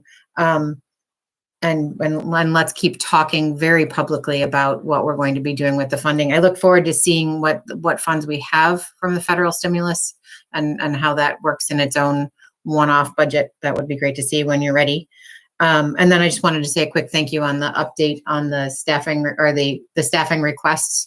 That portion I think is much more clear. Hopefully it's more clear to folks at home to understand that we still have many positions we are looking to restore over time, and we're continuing to look to make progress while also talking about what the special needs are to recover from what we've been through for the last year and a quarter. So thank you. Yeah. Can I just have a clarification from Joanne? I know you said we expect the school budget tomorrow. Were we expecting the federal numbers that fast also? The federal, we have no update on any of that. We have no update on which fund we have to account for it in. That's why I decided to totally leave it out of the general fund, and to leave the summer program that qualifies under the federal stimulus out of the general fund at this time right now. Okay. Do we think it's going to be before our budget has to be adopted? Like, do we have any sense of for the stimulus? I have no idea, because that's coming from the federal level. The guidelines will. Kim, your hand is up. Just following up on that, Joanne, if we don't hear something, by May from the federal government in terms of this, can we go forward with these programs under the assumption that we will be getting the money? Okay. So I would recommend that. Yes. Okay. All right. It's more of an accounting function. Okay. Thank you. And I just wanted to join what the other board members were saying in terms of sort of this whole child approach. And if we can do something along those lines to help supplement some of these things during the summer program, I think that would be a wonderful thing to do. But again, just deferring to Brian and how they would go about approaching that. And I agree with the point that Jess made, that it's really important in terms of just communicating with people so that everyone has an understanding of where we're at and how this is going forward. And I was going to say the exact same thing that Mary Beth brought up when Dan was speaking about those one-time, hiring a teacher, when we always have these discussions for sustaining and the sustainability when we hire someone, but this is a very obviously unusual circumstance. So all of those things I think have been expressed and we've talked about. So there has been some discussion about the federal stimulus that we possibly use it over a several year period of 2 or 3 years. So that would also help us if. That's what I was saying about that reading teacher. If we do get that information, we would establish it now and have funding for at least a few years, and then be able to create support for it within the budget. So we have heard that, and so we are hopeful that's what will happen. But again, you get information and then it kind of stops, and that's where we are right now. So just kind of waiting that out. And I'll be doing. Go ahead. I'm sorry. Well, I guess one approach would be like, what's the dollar amount we're anticipating, and we are comfortable, we think that the federal government will provide, and can you come up with a plan to use that? And would you come up with a plan to use it all now, or would you come up with a plan to use it over 2 or 3 years? I mean, because to Dan's point about, reducing class size, I would feel a little more comfortable with the plan if we could spread that out for several years. knowing that, like for that, just that example you gave, but also even on class sizes, to be able to spread it out and know that you had to either increase class sizes at some point or, find a way to pay for it yourselves. Our goal has always been to get the set number of sections at Parkdale hitting grade level. And so if there's a way to do that with this federal money and keep it going for a couple of years. Yeah, that's sorry, I'm not on the screen there, but when you have a chance, I'd like to ask a question. Sorry, Brian. John Spaghetti. Go ahead, John. This is for Joanne. I look at the stimulus and the state as two different things. So when will we know what reduction we're going to get from the state side, and therefore the budget that we put forth is one that we're going to be able to work with? Any idea, Joanne? I'm hoping tomorrow. The deadline for the state to adopt their budget is tomorrow. So I think, and correct me if I'm wrong here, Joanne, and then Brian, Mary Beth, and Dan, and Jessica, and Kim. I mean, we are in the position that if the state cuts aren't as bad as we think they're going to be, we're going to have some reserves, more than we would have ever expected. And I would argue if there's a time when we need extra help for these kids coming back, it's going to be this September, right? So if we do have those extra funds, and maybe that's a way to pay for it, looking at it as a one time, but we're using reserves that we never thought we would have for that one time. And then I guess I should just let that sit for a second. I got a question on the stimulus too, Joanne. Go ahead on the stimulus. And then the stimulus, so that's for the summer program? We actually have 3 different stimuluses. The stimuluses are very confusing. So in our current year budget, 2021, the governor did carve out like a state balancing of $213,000 for our district. Okay, that one I get. Yep. And backfilled it with 213. That's the first stimulus. Then there was a second stimulus that was passed in December, which is, I'm just going to use round numbers, approximately $1.5 million for East Aurora. Then there was a third stimulus that was passed in March from the federal government, which is approximately, very round numbers, because until I have it from them, it makes me very uncomfortable, about another 1.5. So that federal stimulus is approximately, if we carve out the 213, $3 million. And that can be used from the time that it was passed through September of 2023. So that's why I'm saying over a 3-year period. I get it. Right. So that's why I'm holding out the summer school program, because a little bit of out of the general fund budget that the voters vote on, because under the very little information that we have received on the stimulus, they put things that qualify.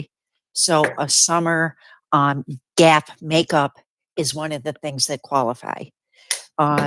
Putting technology in teachers and students' hands to help with connectivity in case we ever have to go remote again is something that qualifies. But it's so early and we have so little information on, I think we may be a little bit premature right now speaking about it because we don't know what we don't know. Sure. No, I appreciate it. That spells it out for me. So I really look at this as 2 separate instances. One is we got to know what the state budget is, and then we know where our reserve sits and what we can do going forward, both as a one-time and as an ongoing. And then 2, what we can do with the stimulus, and maybe when we know what that stimulus is, we can sit down as a group and make a decision on how to spend that. That's it on my end. Sorry. Thank you. That's okay, John. No, and so I think what I hear you saying, Joanne, is we don't know yet whether we could use it for reducing class sizes in terms of returning kids in the fall of this year. It's very early on, and there's a list of things. I'd rather have the final guidance because, when they give out this early guidance, then they take things off, then they put different things on, then they take it off, then they put it on until we have that final guidance. Right. Some of the discussion has been around like intervention services. So, that may be a possibility. So in that case, we could hire somebody like on a temporary basis, almost like a long-term sub for the school year to provide additional interventions if we deem that it's necessary. So, but again, like Joanne was saying, it's really preliminary. And so we're just having to wait it out, not only in terms of the dollars, but actually what it can be spent on and how that spending needs to occur. So it's just, it just need a little bit more time. But I agree, Dan, and we're going to be showing the presentation for summer school as part of the update on the reopening in just a moment. And so we'll kind of give you our initial thoughts on all of that and where do we go from there. There are issues around staffing and those kinds of things that we need to take into consideration, but we'll talk about that in just a minute. Does anyone have any other thoughts on the budget?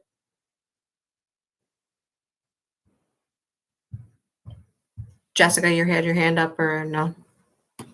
That's an accident. Oh, okay. All right. Then I think we can move on the agenda. Under items for board discussion, where item A is the update on the progress toward reopening of schools full-time. Okay, and like I said, we'll be showing the summer school presentation in just a moment, but I thought I'd give you a quick update on some of the things that have been happening more recently. I think you're aware that the CDC, it's been a couple of weeks now, made an announcement of the consideration of reducing the social distance to 3 feet. They did give some parameters around how that is possible, and for us, it's quite significant because our region is in what they consider a high zone. There's 4 levels. It's low, moderate, substantial, and high. And if the percentage of positive cases is in the high range, for elementary schools, they can indeed come back still at a 3-foot social distance. But for middle and high school, you would have to maintain 6 feet under those conditions until we fall back to low, moderate, or substantial. So, we talked a little bit about that, and what we've always done is we've relied on the state and the CDC, the Department of Health, to provide our guidance. And at this point in time, the state and the county Department of Health have not made any comment on that new proposal from the CDC. So we're just waiting to hear from them. So we are preparing, and we've done some other things in the interim. At Parkdale, when we come back from the break, we will begin live instruction on Wednesdays. So now students will be here 5 half days a week. They'll be at the AM group and the PM group, where they used to have a virtual instruction on Wednesdays. Now we'll be live at school. And we continue to bring additional students back in the middle and high school, 4 days per week for those kids who are in need of additional assistance and instruction. We are making some good progress. We've recently had an uptick in the number of cases, so that has been concerning. As I mentioned in the beginning of the meeting, we decided to go to remote instruction tomorrow at the high school because of a recent small surge that we've had there. So just out of an abundance of caution, we felt it was best to have a remote school day because of the circumstances at the high school. It doesn't seem to be as prevalent at the middle or at Parkdale. So they're staying status quo, and we'll be in the hybrid model tomorrow and hopefully when we return from break. We will be evaluating the data at the high school over the next several days and towards the end of the break week to determine if we can indeed come back to the hybrid model on Monday, April 12th. I had a chance to send out a survey, and I think we may have discussed this at the last board meeting. So we got a really strong response, and I want to thank the administrators because they worked really hard in contacting families to make sure that we were as close to 100% as possible. And so we had 93% of our families respond. And so there was it was about a 90-10 split between coming back full-time and staying remote. And so, we're just using that data if indeed we can open for this school year, but even I guess maybe more hope for September, being able to open full time K to 12 if that is indeed possible. But I have to say we really don't know. I would think at the beginning of this school year, did we think we were going to be in 13 months and still be here in a hybrid model? We probably did not. We thought this was going to turn around more quickly. Now, of course, the vaccine is in place, and that's definitely a positive thing for us. So as vaccines take hold, not only for adults, but now they're talking about offering it to teens and some younger children as well. That also can be very helpful in terms of creating a safe and secure place for our students and our staff. So those are the types of things we're considering. We brought back our task force. We met this week on Tuesday, again, just to do a recap of where we've been and some of the challenges that we face and the things that we've overcome. And then also just looking forward to the planning over the next several months as we want to reopen school in September. We are expecting that the state will release another guidance document, and we're expecting that in May. So that will be kind of the driving force for the task force as it was last year as well.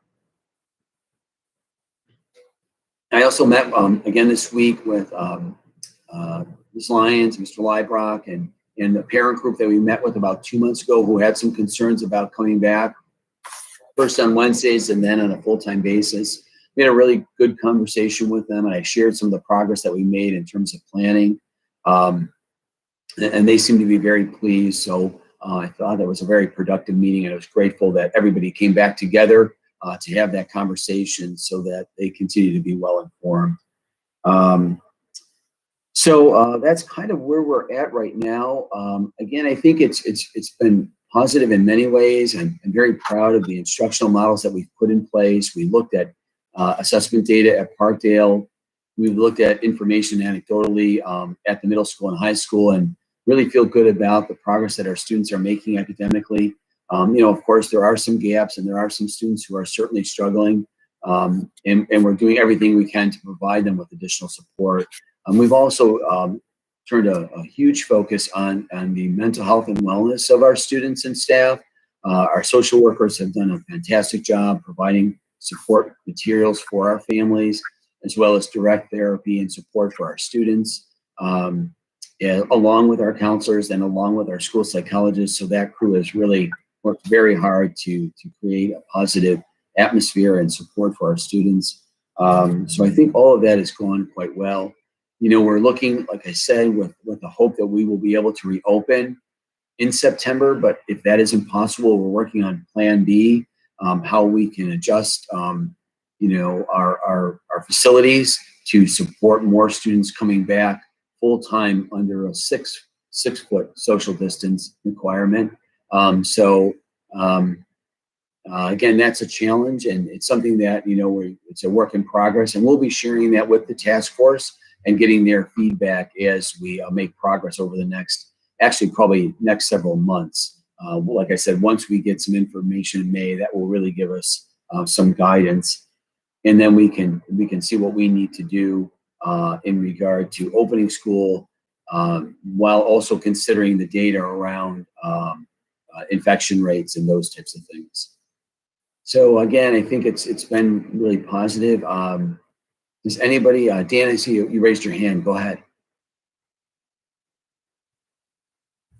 Thank you, Brian. Just a quick question about that September. Does the budget include 6 teachers at each grade level at the elementary level? In other words, is there enough money in the budget there without the stimulus to have 6 teachers in the grade level? Yes, I think, and correct me if I'm wrong, Jess, is that, Dan, the addition of that one teacher at Parkdale does create 6 sections at each grade level. Okay. So what is the biggest grade level population we have at Parkdale, or say K6 for that matter? Because if you want to have cohort organization in September. And if you do it K6, well, what is the biggest grade level that we're dealing with here? So Jess, can I just, if that is 6 assigned, unless I know we have a greater number than normal, Dan, of registrants for kindergarten at this point in time. Yeah. So we are thinking that it might be a larger class, and therefore could it take 7 sections to bring it down to like 20 students? That's very possible. And then that would pull one of the teachers from another grade level to make it like, which was making it 6. So then it could be 7, 6, 6, 6, 6, 5. Yeah. Yes. I just wanted to be sure that as we plan ahead, even without the stimulus money, that we have enough teachers to keep those sizes reasonable. And if you have 6 teachers and you wanted to keep the classes at 20, that the most students you could have is 120 students. So I don't have the population grade level report in front of me, but I don't recall those early grades as being larger than 120. Maybe they are, but I just don't recall. There are a couple that are, but it's not much larger. So they could be 125, 128. So they may have 21 students in a class. Some may have 22. But I think 22 is the largest class size right now. Jessica, is it? We have 23 is our largest. So yeah, our grade level sizes are with 6 teachers. Yeah. So kindergarten has 6 teachers and they have 109. First grade has 6 teachers and they have 124. Right now, our second grade has only 5 teachers, but they're only at 100 students. Third grade has 127 with 6 sections, and fourth grade has 124 with 6 sections. Okay, so there are some that are over 120. Yeah, those rooms are little over at your building. You getting 24 kids in there is tight. Yeah, those cubbies aren't strategically placed at all. All right, thank you very much for the clarification. I appreciate it. So, Brian, just a couple things that were raised in the letters. I'm just going to ask you to reassess the need for plexiglass. I think you did it as an additional barrier, as somebody suggested. Perhaps that needs to be looked at again. So I'm just going to ask you to sort of float that around with your administrative team and trust you to make the appropriate recommendation there. There was this notion of lockers getting used in the kids' backpacks. This comes up kind of not in pandemic times, that the the backpacks kids carry are heavier and heavier. They were in school. I won't date myself too long, but as we continue in the hybrid model, is there a way to reassess whether or not lockers could be used and could just stagger kids' ability to use the lockers at a few times throughout the day so that maybe the backpacks could be lightened? Is Matt Brown on the line? I am, Brian. Hi. Do you want to address that, Matt? Yeah, absolutely. So a few months ago, I don't remember the exact date, Mary Beth, we did allow students to start using lockers, and we've encouraged them to just stop at their locker in the morning, to drop off coats, whatever they need to drop off, and that they need to bring their materials with them for their morning classes in their backpack. And then they should stop at their locker at lunchtime to grab their lunches and then kind of swap out for their afternoon classes for the materials in the afternoon, and then again at the end of the day. So at this point, we're asking them to stop, in the morning, middle of the day, and then the afternoon, really just because we're trying to limit the face-to-face interactions that students have in the hallway. We're trying to keep the hallways free-flowing, so that's why they're not stopping between every period.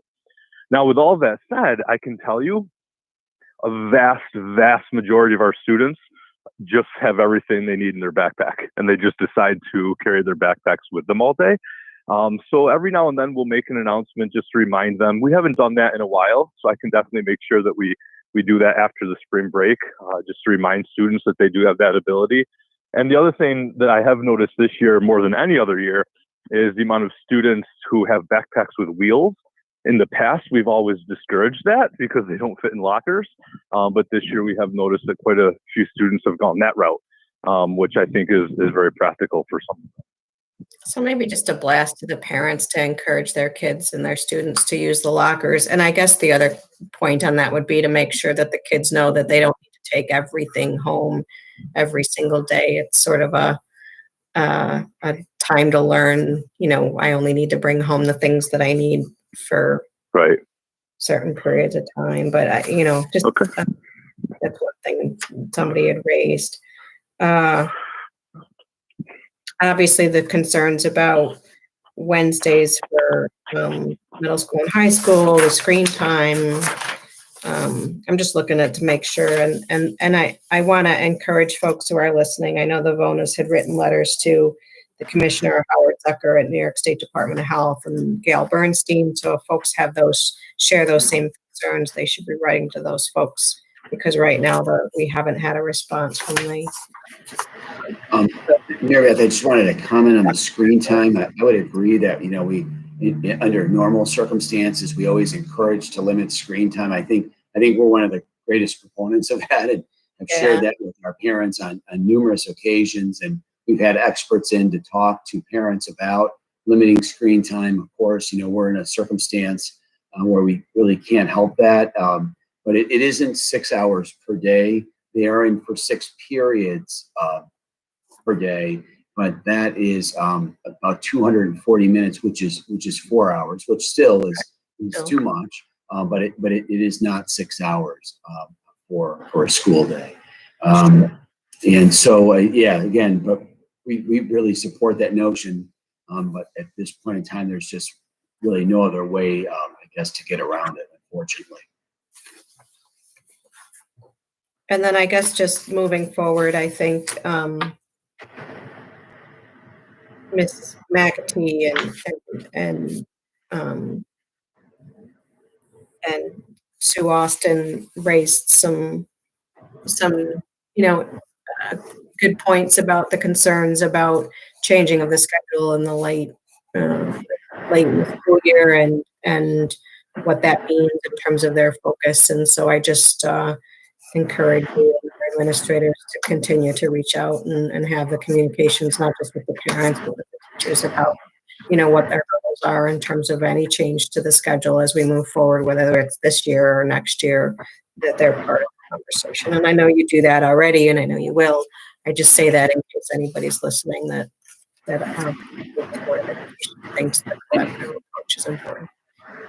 Yeah, I absolutely recognize that any change we make, even when we pivot like from the hybrid to remote and then have to pivot back, it's definitely a challenge for all of our teachers. And so, we've tried to take time to move from additional time on Wednesdays at Parkdale to coming back on Wednesdays. I think we made the announcement, it's got to be at least a few weeks ago, to give them 3 weeks to prepare for that adjustment. And we're doing the same thing as we're thinking about possibility of coming back on a full-time basis. Right now, it looks like for us, under the current CDC guidance, if that's accepted, we would only be able to do that right now at Parkdale.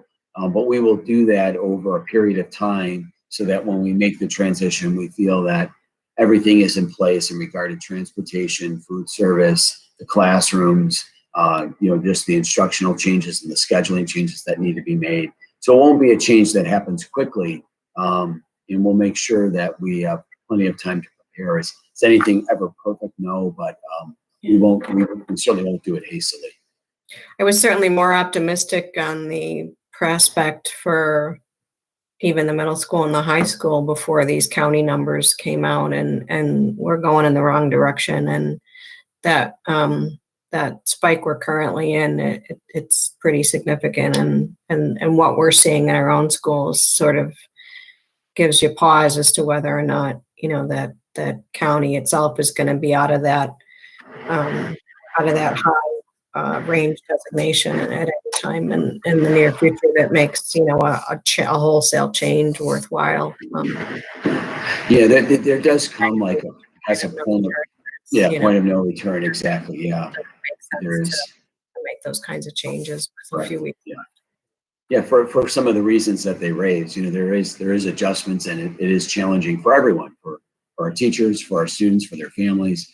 And so if it goes on for too much longer, and like I think what we're seeing right now, even though technically according to the guidance, Hartdale still could come back, the county may say that it's just not the right time because of those spikes, which are typically happening with older students. But we'll see. Keep us updated. Does anyone else have anything on the full reopening plans? I need to go back, Brian, to the budget for 1 second, because I did receive that letter from the JP Marthia, and there was a suggestion about adding an inclusive an 811 class at the middle school level. And I know we talk about this at budget time every year, whether or not there's any ability to bring kids back at the middle school. And so I would ask you just to take a look at that and see whether or not it's something that is within the budget to be able to be done, whether it makes sense or it doesn't make sense. And maybe we could add that to the conversation for next week. Yeah, just so you know, Mrs. Marinaccio and I talked about this, and she's already kind of reached out to some of the teachers to it's a multi-step process, of course, and that's why we say when we have those 2 unallocated teachers in special education, if it's something that we just carry every budget to budget, because we really don't know what we're going to be able to do for the coming school year. And this is exactly one of those things that may happen. We always are looking, like a few years ago, there was a group of students that we were able to bring back in kindergarten, and they were able to stay either in that group, or they transferred into one of our classrooms or in Vosie's classroom after a couple of years. And so that's the same thing we're doing right now, is looking at a group of children to see if we can create the right environment and have that program hosted at our middle school. So yeah, we are definitely working on it. We'll keep you up to date. And I know that's something you do every year. It's not like it happens because somebody, says, hey, would you look at this? I just want them to know that does get looked at. And if we have an ability to make that happen, we all recognize the value of having the kids be here in the district. And sometimes that works, and sometimes, unfortunately, it just doesn't. Yeah, and I have to say the teachers and the therapists, counselors, psychologists are really great at that, because they're evaluating and they're doing those comparisons, and many times they'll bring that to us, saying, hey, we see this group might be a really good group to put together and to bring them back. So they evaluate it every single year. And like I said, we have been able to do it on a number of occasions. All right. So if folks can stick with it, I would just like to plow through the rest of the agenda, if that's okay, rather than taking a break. I know it's getting a little. Yep. We just have the next would be the summer school presentation. So I'll sorry. do that. Yep. Go ahead. No, that's okay. Yep. We'll get through that quickly. It wasn't separate on my agenda. So.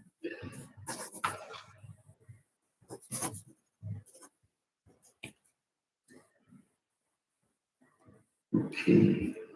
So here it is. You want to put it on the full screen, Mark?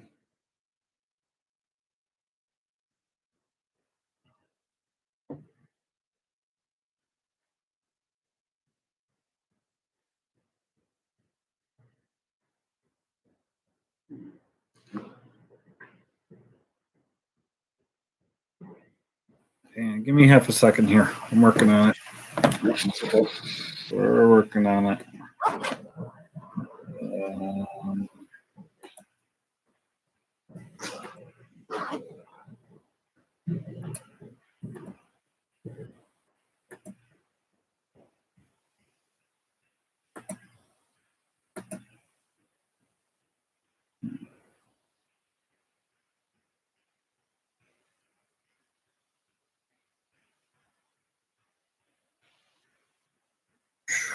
This is for those of you that did need the bathroom break that Mrs. Covert wasn't going to give you. Hang on 1 second.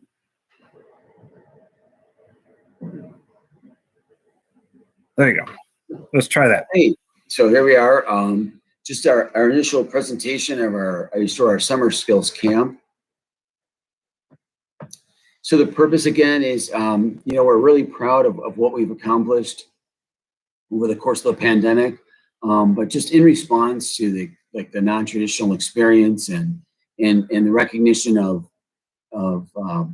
students needing some additional supports and even some time now, hopefully, to be together more often. We're going to be looking at a K-8 program that's focused on more foundational ELA and math skills, and then a program at 9 through 12 that really takes advantage of course credit recovery for those students who are at risk of not passing a particular course. So when will it take place? It'll take place starting Tuesday, July 13th through Thursday, August 12th. It'll be for 5 weeks, 3 days per week, Tuesday, Wednesday, and Thursday, for a total of 15 days. And we thought that's kind of a good balance for families so that they can still enjoy some of the summer, taking long weekends if they choose to have their child participate. And again, it's any student based primarily on teacher input, but like as Dan was saying, can we expand it beyond that and open it up? There are some challenges with that. And one of the challenges is finding enough staff for the actual program. So during the summer, many of our teachers have their own children, so that makes it difficult for them to teach. But we are really hopeful, and we're already looking for teachers, not only internally, but from outside of the school district to fill these positions. And we're going to have it at 2 schools. K through 6 will be at Parkdale, and the high school will house the 7 through 12 students. Cost, it'll be free to all parents, and it's funded. It'll be funded through the federal stimulus, as we were just discussing. And we'll also be providing lunch and breakfast. We won't be eating lunch and breakfast at school, but we'll be sending them home each day with lunch and a breakfast for the next morning. And that'll come through the federal child nutrition program. So that's also a really nice positive piece of this. So at Parkdale, the schedule again will be for current K-4 students. Dan made the suggestion of pre-K, and so I'll bring that back to the group and see what we can do, either working with some of the pre-K providers in town, or actually putting out an announcement on our own. We're thinking about approximately 10 to 12 students per grade or class. So each, there'll be 10 to 12 kids at kindergarten, first, second, third, and fourth. And those would be kids who, in general, we would see with maybe the highest needs. But again, can we open it up beyond that to create a second section at each grade level, or a third section? It's certainly possible. It'll be from 8 to 11 each day with a snack and a break. Curriculum will be designed around, like I said earlier, math and ELA reinforcement. And they will attend for 3 full hours, and busing will also be provided, as we mentioned in the budget presentation. So out of that 3 hours, they won't be instructed for 3 hours in ELA and math, but they'll have some breaks, some time to go outside, some time to do art, music, those types of things will be also embedded into the program. So program criteria, again, teachers and administrators will meet to discuss eligibility. We'll be looking first at students who are in tier 1, 2, or 3, or who have special needs that are not part of the BOCES special education program. So we'll be looking at data like Ames Web, we looked at earlier in our last board meeting. Progress monitoring, running records, those types of things. So there'll be one administrator who will oversee the program at Parkdale. There'll be a secretary as well. We'll need 5 classroom teachers, one for each grade level, but that could double if we decide to have 2 sections. And we thought we would need 2 teacher aides just to assist with arrival, dismissal, classroom activities, those kinds of things. Off to the middle school. Again, this is for grades 5 through 8. 5 and 6 will be at Parkdale, and 7 and 8 will be at the high school. Again, 10 to 12 students, as we suggested for our program at Parkdale. It'll be 8 to 11 for 5th and 6th, and 9 through 12. We're going to change the time, so busing, so we can use different bus routes. So we'll go 8 to 11, excuse me, with the 5th and 6th graders, and 9 to 12. Also, it's a little easier letting the older kids sleep in a little bit longer. Again, curriculum design will be around ELA and math. Again, students will have 3 hours, and buses will be provided as well. Again, the same criteria for evaluating these students. We use different progress monitoring, the FAST Bridge system, and their grades will be considered. And so we're thinking we'll need 4, again, under this current model, 1 per grade level. But again, as we add some of the arts, maybe even PE or those kinds of things, we're going to see what types of activities we can embed into the program. We may add additional staffing. So again, we need a nurse, and this was all part of the budget process as well. Counselor, psychologist, a social worker, 1, but they're already on site, so they're included in the budget already because they work through the summer months. And then special education, we're thinking 2, 1 per building, 1 for Parkdale and 1 for the high school. Now the high school, again, this is for 9 through 12th graders. It will be 9 to 12 in 2 85-minute periods per day with a break in between, 10 to 12 per class. Again, this is more around subject material and based around credit recovery for those kids who are in jeopardy of not passing a particular class. So here's the areas that they be focusing on. You can see earth science, living environment, algebra, geometry, global studies, U.S. history, government and economics, English. So all of those will potentially be offered depending on the student's needs. So that will really, the student's needs will drive the offerings that are available. Students who have only failed 1 class will join an ELA or math class, like a skills development. So if they're in the first 85-minute period for a class that they did not pass, then they would spend, that was the only class that they did not pass, then they would spend the next 85 minutes in a class that focuses on an English or math to reinforce those skills. So you can see here, this is just a tentative schedule of what it would look like. In the morning, it would be English, algebra, living environment, U.S. history, government, so on and so forth. And then again, that would flip for the afternoon. Staffing, again, there would be 1 administrator for the high school, secretary, the core classroom teachers. We're really thinking it's going to be closer to 8. Again, just based on the needs and the volume of students. We certainly have more students who are struggling academically this year than we have in any typical year. So we're really hopeful that we'll be able to get those students to participate in this program so that they can move forward for the 21-22 school year. And then next steps, just anticipated the vacancies will be posted. We're already talking to our teachers about this and encouraging them to apply and participate in the program. Curriculum will be developed as well. So the teachers, once they are selected, they'll be developing the curriculum along with the administrators. We're hoping to notify parents beginning in May. So there's a lot to do because we don't get back till the 12th of April. So there's a lot to turn around in a relatively short period of time. But we've run some summer school. It's been a while since we've run a general summer school. We always have summer school here for our students with special needs who are on year-long programs. So it is something we have done, and I think that teachers will be supportive and able to pull this together, hopefully relatively quickly.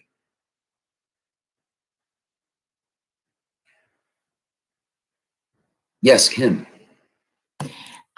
Brian, just with respect to the high school, if we have any seniors that are struggling, what happens in that situation? For example, if they failed a class, do they then, if they go to summer school, would they then graduate? I'm not clear on how that works. Can I just, Mr. Russ, can I just jump in? We have the same issue with the PowerPoint, that it takes up the whole screen. So if I could recommend, if anyone wants to see another slide again, if not, I'll take it down. It just makes a much more enjoyable viewer. So I didn't mean to cut you off, Ms. Daniel. Is there anyone who would like to see one of those slides again? I think you can take it down. Yeah. Okay. Go ahead, Brian. Sorry. Yeah. Yeah, Kim. What they do right now is this is the time of year where they've been tracking students who have been struggling, and as I said, there certainly are more students than in a typical year. So the counseling center is working closely with their parents and their teachers to correct that between now and the end of the school year. If they indeed are unsuccessful in a class or two, they would be recommended to participate in this program, and then this would give them a chance to graduate, with a chance to credit recover that class, and then therefore be prepared to graduate. So it can be a really positive experience for those kids who have been struggling. Thank you. Sure. Dan, did you have a question? Yes, thank you. If you decide to do a pre-K component to this, I would encourage, I would ask, have we already done the screening, the kindergarten screening, Ms. Lyons? We haven't done that yet. No, usually we do it in May or June. Last summer we did it at the end of July, so. Fine. So but you have already done kindergarten registration. Does the process of kindergarten registration identify those students who have been in pre-K programs or nursery school programs, as opposed to those who have never had an experience like that? Yes, that's one of the questions on the packet, if they had any pre-K experience.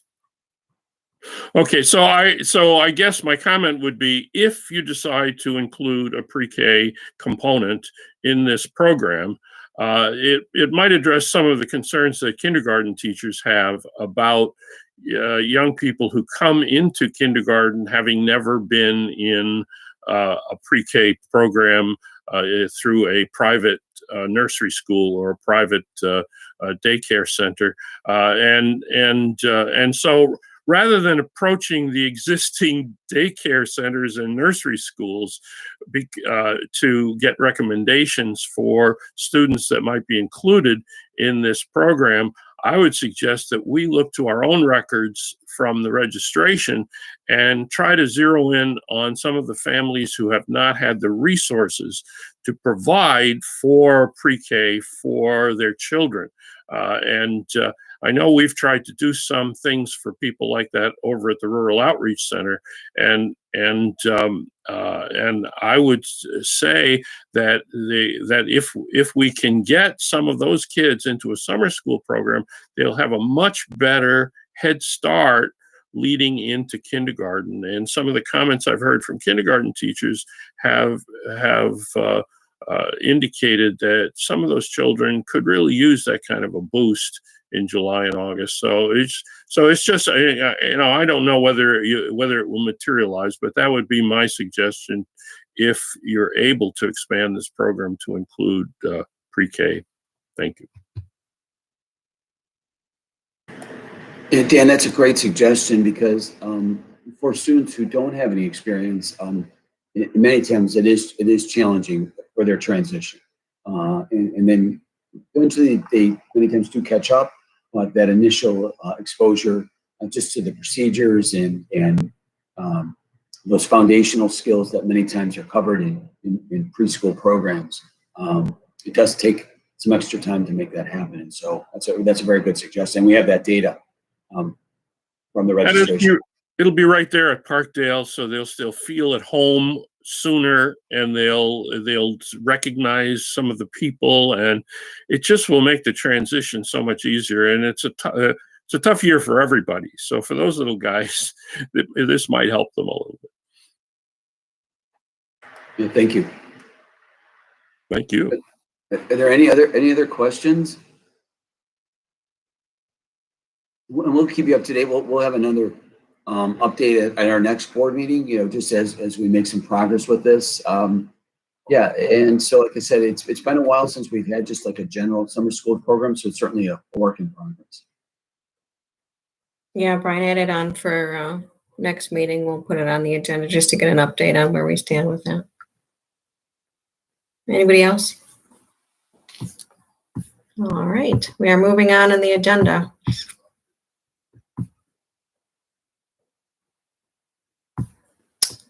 I'm moving on to any legislation.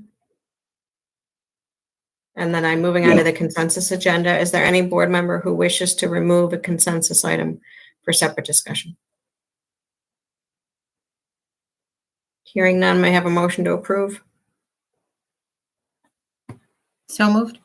Moved by Jessica, second. Second. Second by Judy Malis. Discussion, all those in favor, please say aye. Aye. Carried. Aye. I think we're 7. John's still here, right? Yep. No. Who's ended in 45? Mr. Brown? Terry's not here, right? Yeah, Terry's not here. Terry's not, but that's Travis and It's Travis. All right, so that's Yeah. 6-0. It's me. You're there, right? Okay. I'm the 45. It's Travis. Okay, and 06 is? The 06 is me, Matt. Okay, thanks very much, Matt. All right, so that, Jackie, that's 6-0, okay? 5. No. 5. 5-0. Terry's not here. I apologize. All right, thank you. All right, moving on to item 13, items requiring board action. Item A, the superintendent recommends the Board of Education approve for a second reading board policy number 3420, non-discrimination and anti-harassment in the district. May I have a motion? So moved. Moved by Judy Malis, seconded by Dan Brunson, raised his hand. Discussion? All those in favor, please say aye. Aye. Carried 5-0. Item B, the superintendent recommends the Board of Education hereby authorize the district treasurer to increase the following reserves effective April 1 of 2021. Capital reserve to $350,000, capital technology reserve to $250,000, the employment benefit reserve to $143,098, the teacher's retirement reserve to $150,000, the employment retirement reserve to $150,000, and the liability reserve to $100,000. That's all detailed in a surplus proposal memo attached to your agenda. May I have a motion? So moved.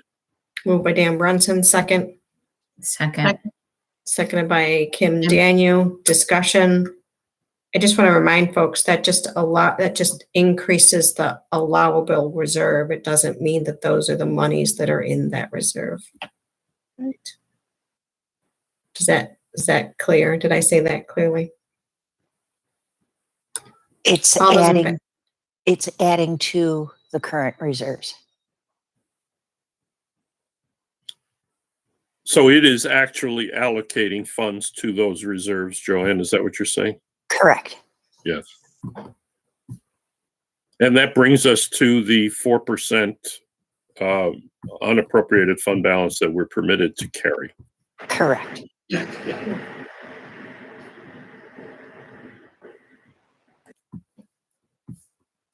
Anyone else? All those in favor, please say aye. Aye. Carried 5-0. Our next, we have a special board meeting we need to have on Tuesday, April 20th at 7:30 in the morning. That's the annual Erie 2 BOCES component vote day. Do we have 4 board members who can make a special meeting on April 20th? Yes. Yes. Kim, you can? Yep, all right. So if folks could mark that in their calendar. Right. That's a Tuesday, 7:30 morning meeting. The only thing on that agenda will be the BOCES component vote unless something else comes up in the interim, and we'll post an agenda in advance of that, in advance of that meeting. And then our next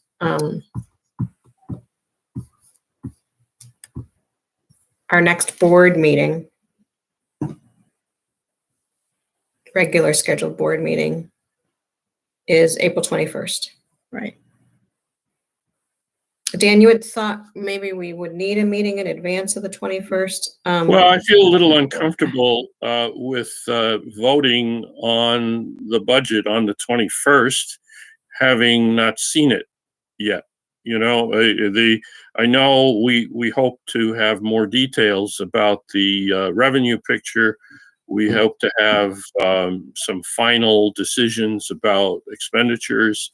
It sounds as though for tonight we have a draft of a budget, but we haven't seen a line item budget as board members, and we haven't seen a budget that we can feel more confident in with regard to the revenues. So I just feel a little uncomfortable waiting until the 21st to show up and see it for the first time, discuss it, and then vote on it. It may work out, you know, it may work out that on the 21st, everything will be hunky-dory and we'll vote on it. But I think that's the last day we're allowed to vote on it. I was just checking the calendar. Jackie can tell us this. There's a deadline for when we have to vote on this. And so if anything comes up on the 21st that's questionable, or that individual board members want further clarification on, or whatever, there's no cushion there. Am I right? Jackie, that is the last day, right? April 21st? Yes. So Joanne, let me ask you, when do you think you can get us that line item budget?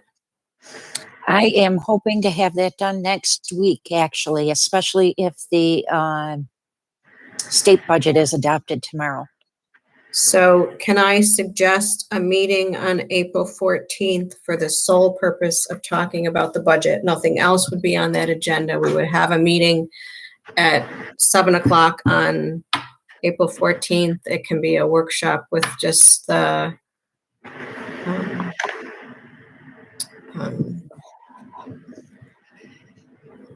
would that work, Brian, if we had a meeting on April 14th? Yeah, let me just checking the calendar. I think it should. Yeah, I think that should be fine.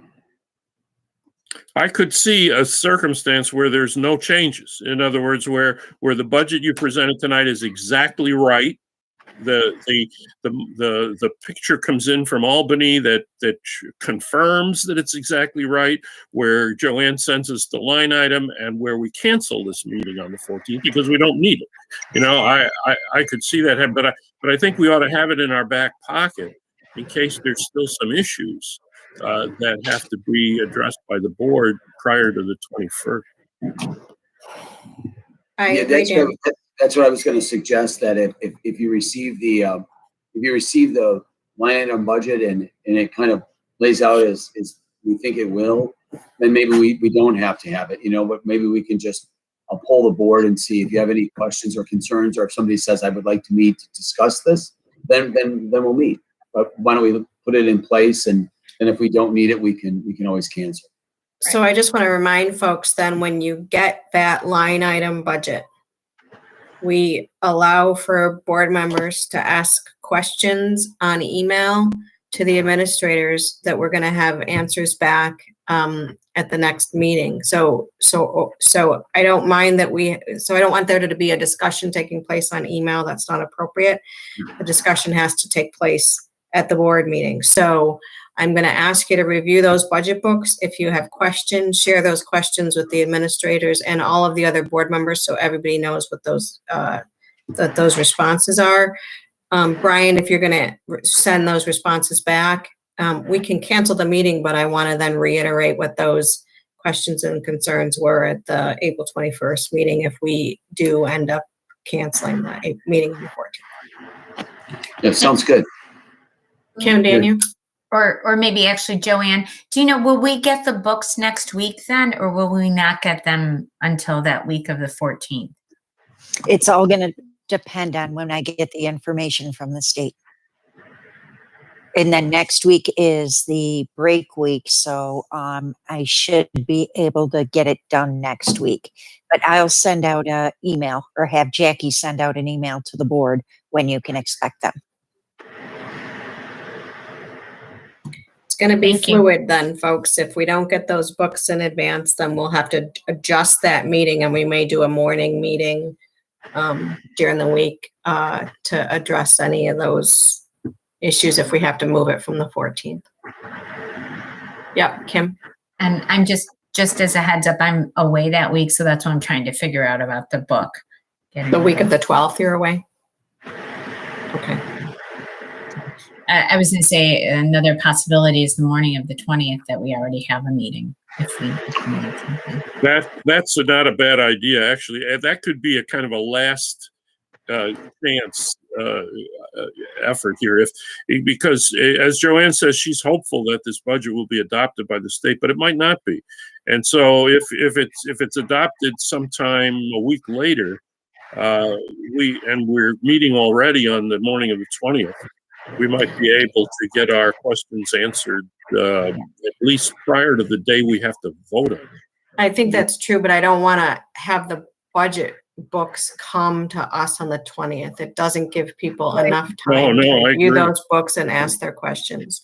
So if we keep a meeting on the 14th, Joanne, that's just to pressure you to make sure that we get the budget books in advance. I'm going to be perfectly honest about it. And that way we can then exchange that, ask any questions that we have. And if we're comfortable canceling the 14th, we can cancel the 14th. Right. Have the discussion on the 20th. And I would ask if we could please leave the 20th as an absolute last choice. Those morning meetings are a real challenge. I don't know how many folks we get to sign on and watch our meetings in the early mornings. And I know I, for one, am unfortunately short on time, and I'd prefer the evening where we can fully focus. No. Well, let's try for the 14th. Right. Anybody else? Any other business to come before the Board of Education this evening? Under the wire, 10 o'clock, folks. Nicely done. Amazing. Absolutely amazing. You flabbergast me every time. All right. Enjoy your evening off. Good night. Good night, everyone. Thank you. Good night, everyone. Thank you. Wait, did we adjourn? What? No. May I have a motion to adjourn? Moved by Dan Brunson, seconded by Jessica Armbruster. All those in favor say aye. Carried. 27 to nothing. Good night, everyone. Good night. Good night. Good night.